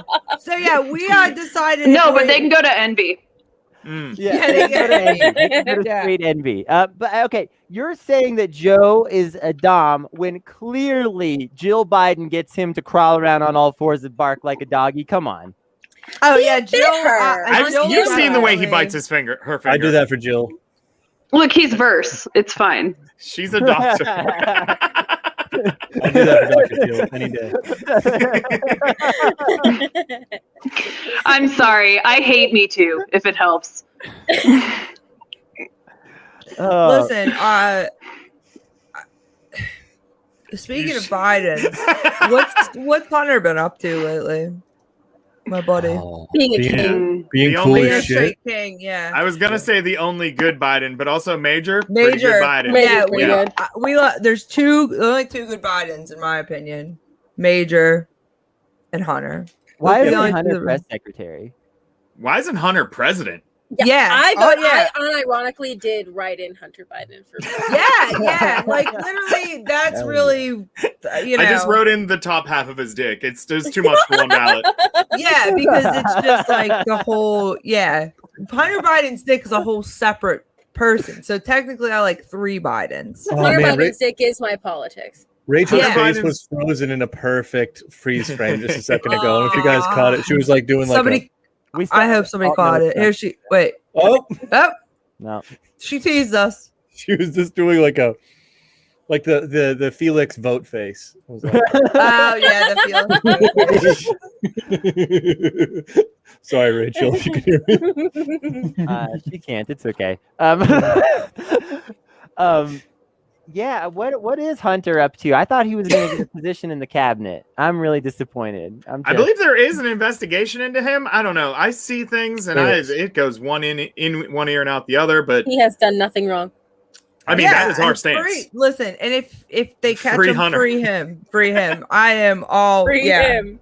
He didn't do a damn thing. You were I mean- I talking heard about though, is Trump being investigated again? I saw something Oh, like New God. York. There, I I'm right. think I'm so, like, but dude, nothing is going to happen to him. No. Pay attention to your fucking party and make sure that you don't lose the fucking election in fucking 2022 and 2024 It's because already they are gone. because they're Yeah, it's gone. dumbasses. I feel It's- like all So I I do. saw Mueller was trending on Twitter yesterday or Oh something, and I was just my like, God. "It's No. 2021, and I'm so No. tired. Please stop." No. I just fucking can't. I feel like all God. I do politically sometimes is just like demand apologies from my friends for not believing me for shit that I said 3 months ago. Like, because I was like, Trump is not going to jail, you idiots. And they were like, he's gonna be held accountable. You'll see. No, he's not. He's gonna be No. president in He's gonna 2024. be president again. Yeah, like fucking Yeah, A. he's gonna be president, and we're gonna all be yelled at. You have to vote for Kamala Harris. You have to vote for Kamala Harris. You'll be responsible for blah blah blah. Man, fuck everybody. I don't give a shit, dude. Like, I don't think that voting works. I think locally it makes a difference. Locally, like, we did some awesome shit locally, you know, just recently in Pittsburgh. But nationally, fuck that. It doesn't work. We didn't pick any of I didn't pick Hillary fucking Clinton. I wasn't my primary. Neither vote did didn't- America. Thank you. Right. But like, my primary vote didn't even fucking count in 2020 because Right, they already right. decided that it was going to be not fuck Bernie. So like, it was like, you know what I mean? It doesn't matter. Like, and they've shown us that over and over and over again. So it's just like, you know what? Start canceling me now.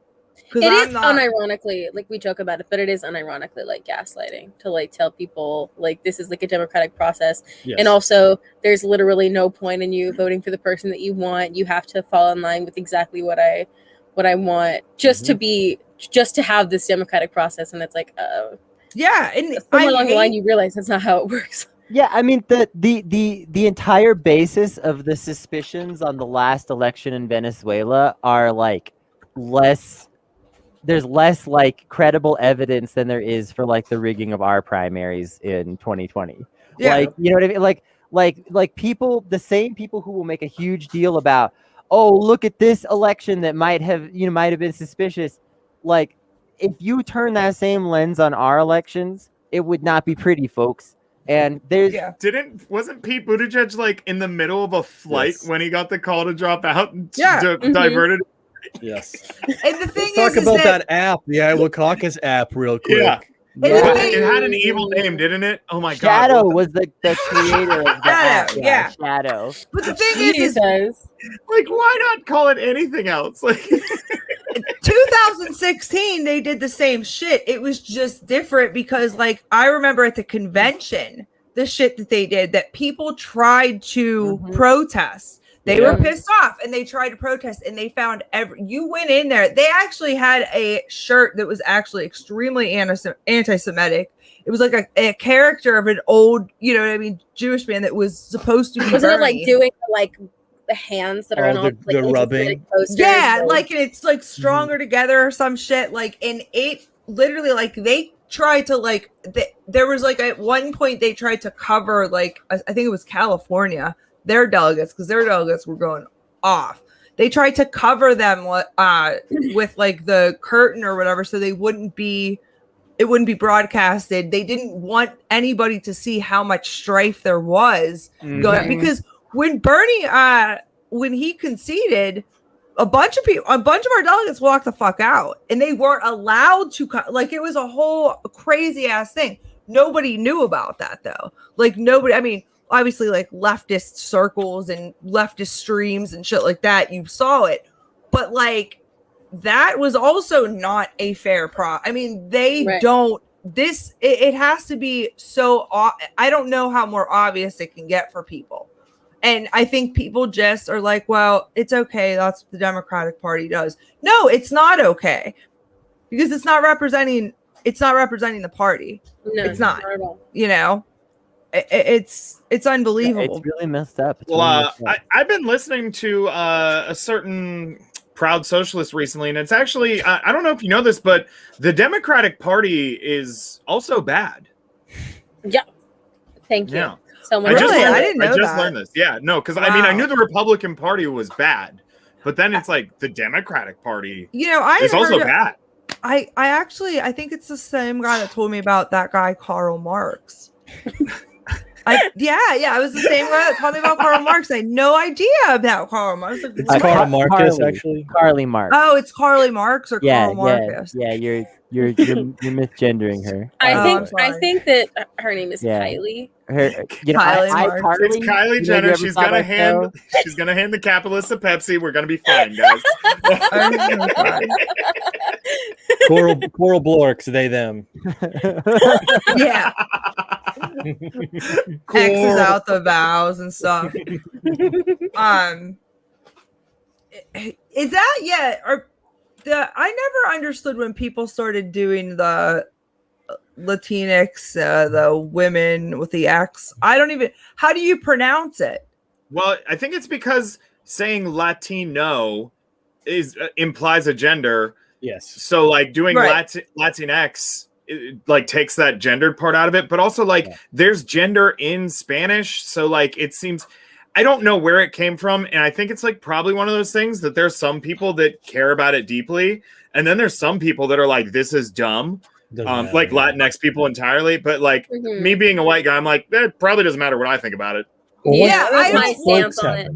I don't understand. Like because it's not my, because I'm not Latina, right? Mhm. But the women thing, people were putting like the WX. WXYMM. Yeah, That's my favorite. Take Yeah, man out entirely. Yep. yeah, and it just, I mean, I like, I'm like, whoa, I'm old. I didn't understand that this was problematic. You know what I mean? But yeah. then, you know. I think the simple stance to take on this stuff is just, defer to whoever you're talking to. You know, what I mean? Like if it's a term that the person that you're talking to likes, use it, and if it's not, don't. I feel like people get this twisted a lot, and especially like the reactionary YouTube scene loves to like. There's these like white guys that will be like, I gathered up, 10 Latinx folks and asked them, what do you think about this term? And then he like just so happens to have found like 10 very conservative people who are like, this is dumb.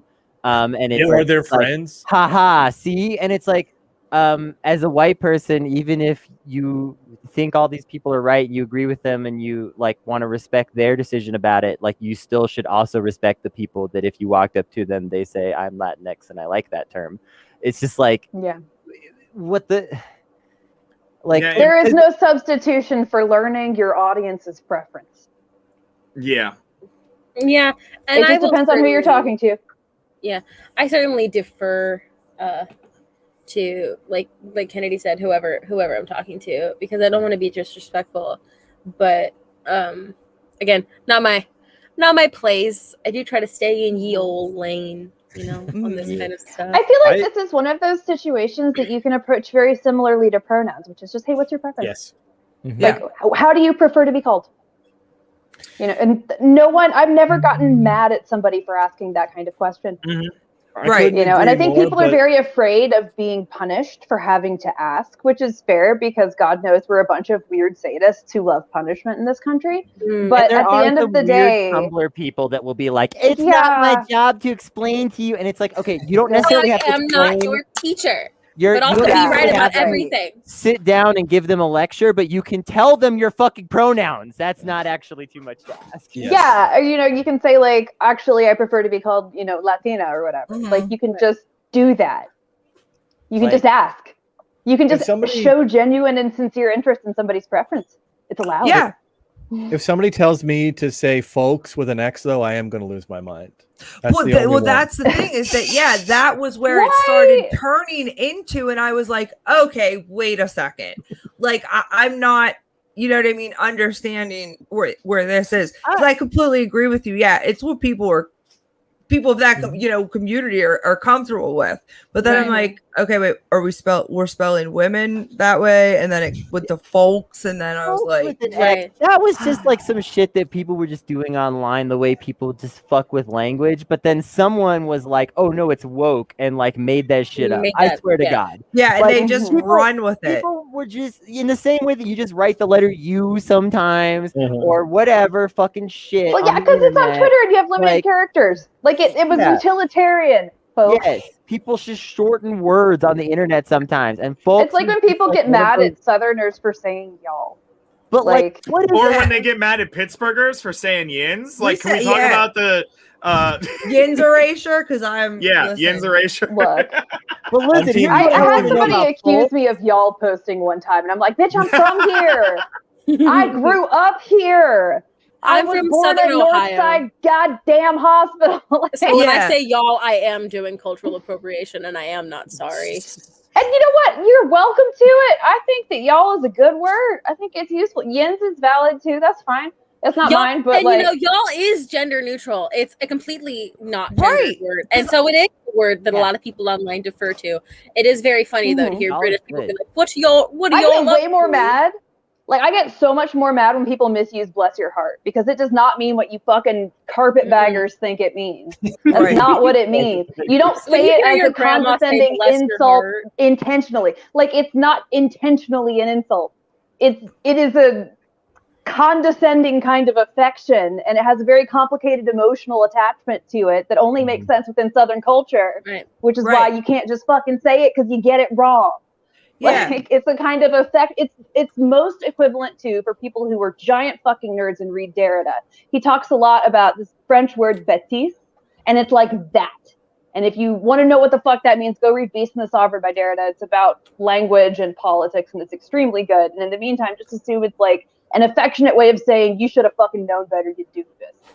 It's like when your dog runs through the mud, and you're like, "Buddy, man, Yeah, buddy, yeah. come Well, it's on." funny because bêtise literally means like animal, like resembling a beast. Yeah. Because it's this very specific kind of sort of naive, ignorant sort of why don't you learn sort of ness. Right. Here's what I want to know about FOLX in particular is that, okay, so Latinx potentially makes sense because, you know, we're trying to take the genderedness out of it. And even if it's something Right. that a lot of people don't like or whatever, like that is the justification. Right. Which makes Women sense. with Hear an me X in out. it makes sense because you're trying to remove the word men from it. Again, I don't necessarily agree that this justification makes a lot of sense to me, but there is a justification. What I want to know is what is the wokeness of taking KS off the end You of ready? folks? It's ready for anti-Frisco this girl. fucking- It's What is anti-Frisco the, girl what is action. the No woke benefit? anymore. Are you ready Are we just for? trying to represent Kansas less? Is what's happening? I'm about to like Scotch bonnet your face off with this take. What it is the dying gasp of the cultural relevance of elder millennials, who specifically popularized the replacing things with X and using X to be cool culture. And what it is We the did? final. Yeah, do you remember scene and hardcore culture? Like, Oh, do you God, yes. remember? Like, yeah, I do you was- remember see, Tumblr? I think that was more a I'm- Gen X thing, though. I don't think that was elder. Like, No, it this really think was. more- It was so- absolutely elder millennials. That was like the XX, like Demon Queen XX shit that we would do, My like for our MySpace name usernames. was XX Kennedy Cutthroat with a K. XX. I kind of remember Yeah, that, but I was yeah. a little bit. I think I was born in '83, so I was like a little bit older Yeah. than like that. You're like a Tumblr, like- zennial. yeah, I'm a zennial. Yeah, So like yeah. we didn't really, but like I don't really know what we popularized besides like drugs,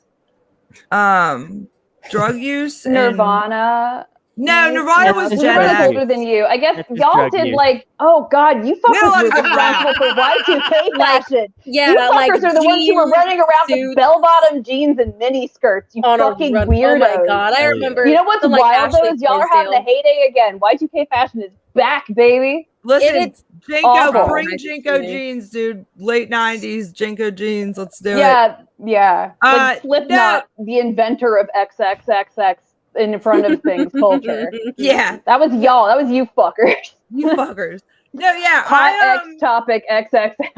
All right, Yeah. so I misunderstood you. I was thinking because in folks with an X, it's replacing a KS, but you're talking about adding X's unnecessarily, which Well, was I'm talking about the that was fetishization of the MySpace letter culture. X. It that was was MySpace MySpace. culture. Thank you. But also It It Tumblr. was not just MySpace. It was Tumblr. Actually, it was Tumblr Live was, like, Journal. It was Crossfits. AOL Instant Messenger. It was all Okay, of it. It was everything people that AOL age were doing because it was a cultural touchstone for people who were born between 1985 and 1990. Like, If someone wanted to make an album that would do well on Tumblr, like it would like give every song remember- title 30 words. yeah, yes. I don't even remember what album it is, but I can see it in my mind's eye. The like literally the album art was just a black X and everyone was like, oh fuck, this is it. And people would just buy it the was because of vinyls. like the scene kid culture originally. It was because you would go to shows and you were underage. That's where it actually came from, by the way. It's from like people who weren't drinking, and that's why. Right. And then if you were really straight edge, you kept putting the X's on your hands. to Yes, let that's what I'm people getting at know. here, right? Like, what is more straight edge than being woke now? I know a straight edge, or I know a kid who got a straight edge tattoo when he was 16, who's been an alcoholic for like 12 years now. So fucking funny. Still has a tattoo. I have to say that the response to the straight edge culture is to wash your hands in the bathroom so that you can drink with the bands. No one else is going to get that reference. Every time I hear about straight edge culture, I think about "Don't Trust a Hoe" by 303, and it just brings back memories of middle school. Sorry. Oh God, you're such a baby. You're such a teeny tiny little itty bitty baby, and I am so old. I am an infant. I have a baby. She's not even a baby anymore. When the fuck what happened? Maria, I know you know. What the fuck happened? We used to be young. Oh, I used to be so fucking cool, especially like in my 20s. Yeah, oh my God. So anyway, our very cultural cool. relevance is being, sublimated under our sort of new parenthood, and we're passing on our coolness to another generation or whatever, which means that X is no longer relevant because we're no longer relevant. And I think we should accept that with a little bit of grace and let the young people take over as they should. Yeah. Kenzo's here giving everybody a hard time. All right, Kenzo. All right. I love you, Kenzo. You Wait, what missed did the Kenzo entire say? like 5 minutes I was talking about how much I adore you. Yeah. Yeah, Kenzo. None of us agreed on anything more than the fact that we all love. Hang on, I Kenzo. want no. Hold on, I Kenzo's want gonna be Andrew part to of go our. off. I want Andrew to go off. Kenzo's a. Oh yeah, go off on Kenzo. I'm just saying there was no dress code in the invite. Okay, I've seen a few comments about, oh, are you wearing clothes? Like, yeah, dude. Okay, no, I'm wearing pants. I'm not wearing a shirt. Just like accept it. I'm sorry. Is it too much? Kenzo, this is what I have to deal with every immoral. Sunday. All I am bodies. so much. Look, I am so much of a leftist that I refuse to buy an air conditioner. It is 5 million degrees in my house. Okay. Yeah, dude. I'm literally, it's 95 proletariat. degrees Listen. outside right now. I can't even imagine this. We were talking about this right before we got on air. Mhm. If my audio sounds like shit and my air conditioning is running, fuck you, it's 80 or like 95 degrees outside. It'll be 80 degrees inside my house if I turn it off. And no one wants to see that. We all cope as best we can. For the Also, I did want to say regarding your tattoos that all bodies are shameful. They should all be hidden away. Every single body is reprehensible, and there should be no representation of the human form of any kind. However, tattoos are an acceptable way of hiding your awful shame. Your Okay. awful, shameful flesh that should not I gotta exist. say, I've heard God a lot cleanse of me of this sentences. white skin. I've heard a lot of sentences where somebody started off by saying, I want to say something about your tattoos.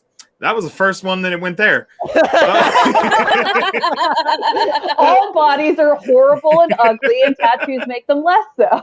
Yeah. No, I used to be the I kind of don't guy. actually have any tattoos either. I'm a piercings person. I used to be the kind of guy that would wear a shirt to the beach. To the minors. Now I'm the kind of guy that'll take his shirt off in a mall food court. Yeah. It really does a lot for you. Dudes rock. Yeah. Dudes rock. We're gonna be. I mean, you do actually have great tattoos, though. I like them. They look very nice. See, I told you, So- Andrew, you need to cash in on this. Yeah, There are this is women. sick. I like this.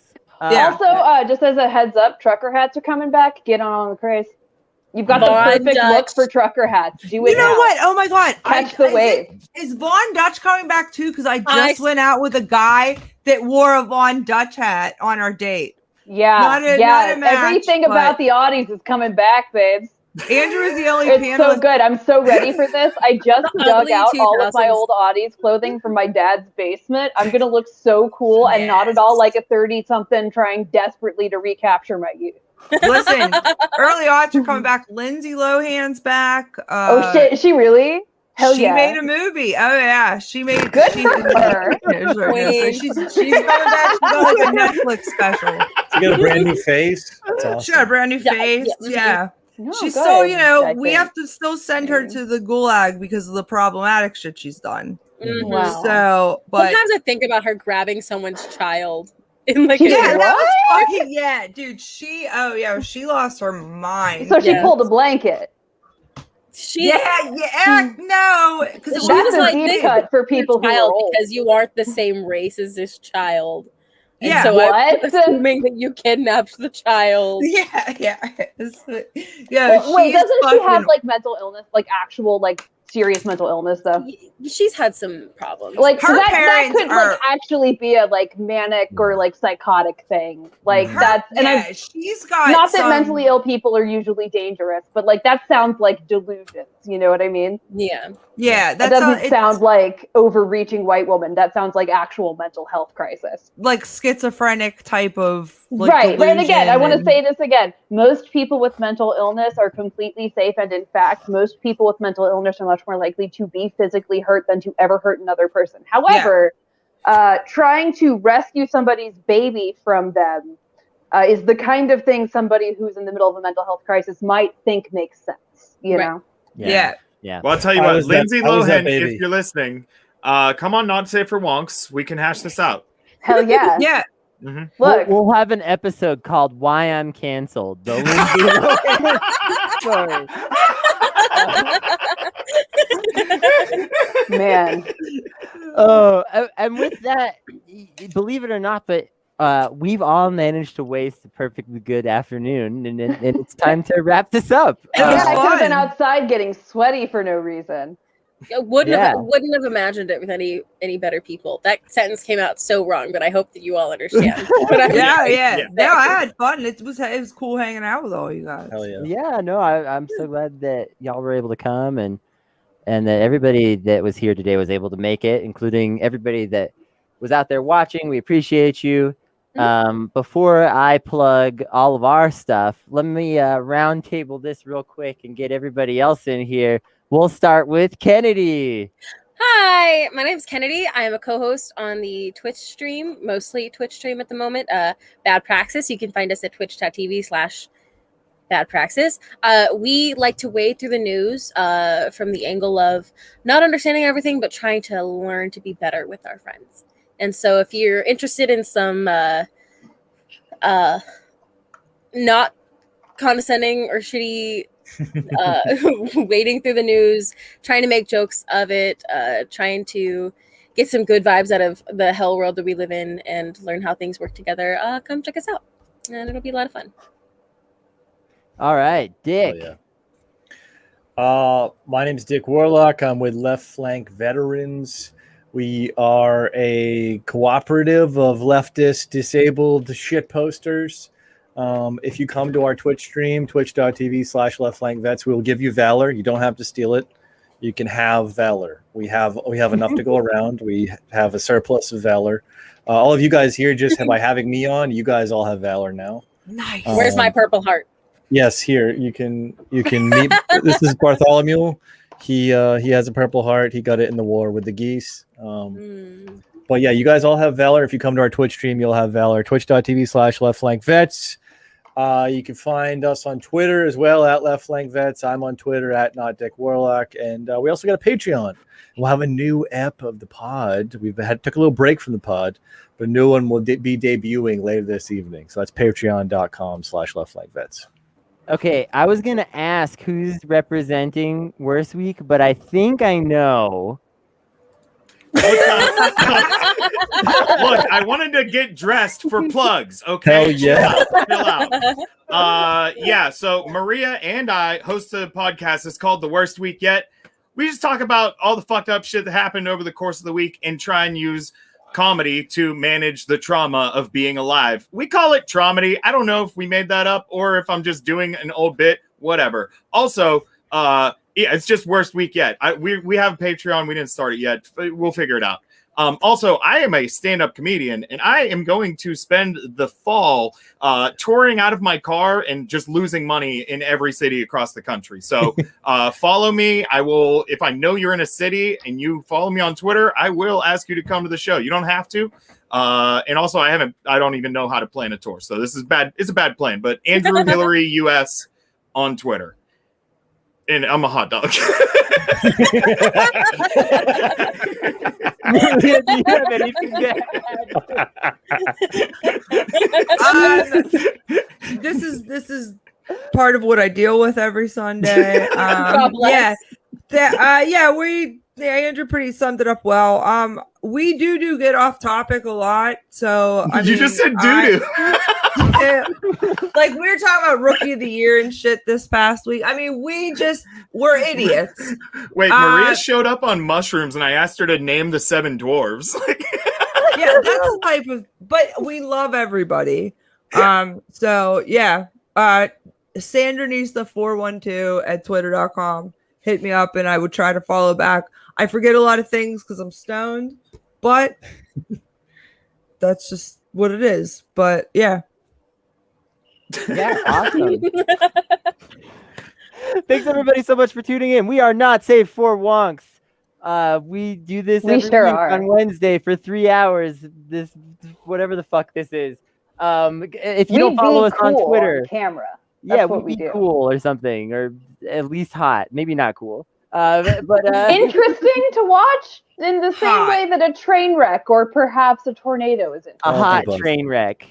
Yeah, Like we're a train basically wreck, Lindsay and then Lohan. the conductor Like gets Lindsay. out, and they're so hot. Yes. And you're like, whoa, this is wild.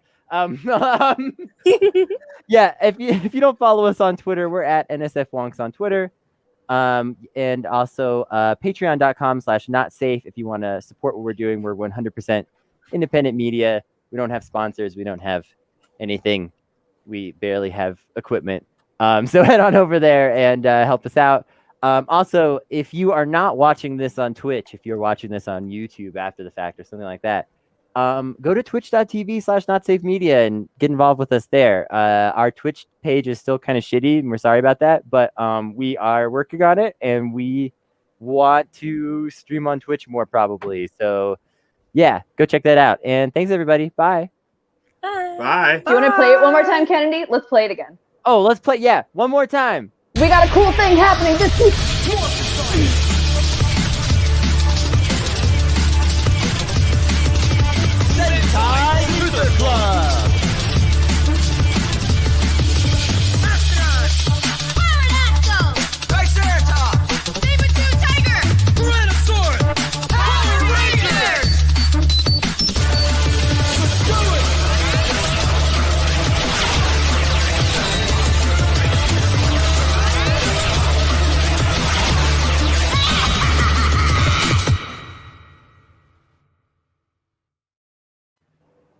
Whoa. That's And one last awesome. quick pitch. I'm going to be hosting that with Paul Byron, my co-host from Gay Space Communism. Neither of us have any idea what we're doing. We don't know fucking anything about Power Rangers or this game, but we're going to be doing our best to provide some kind of meaningful contextualization for what the hell you're seeing.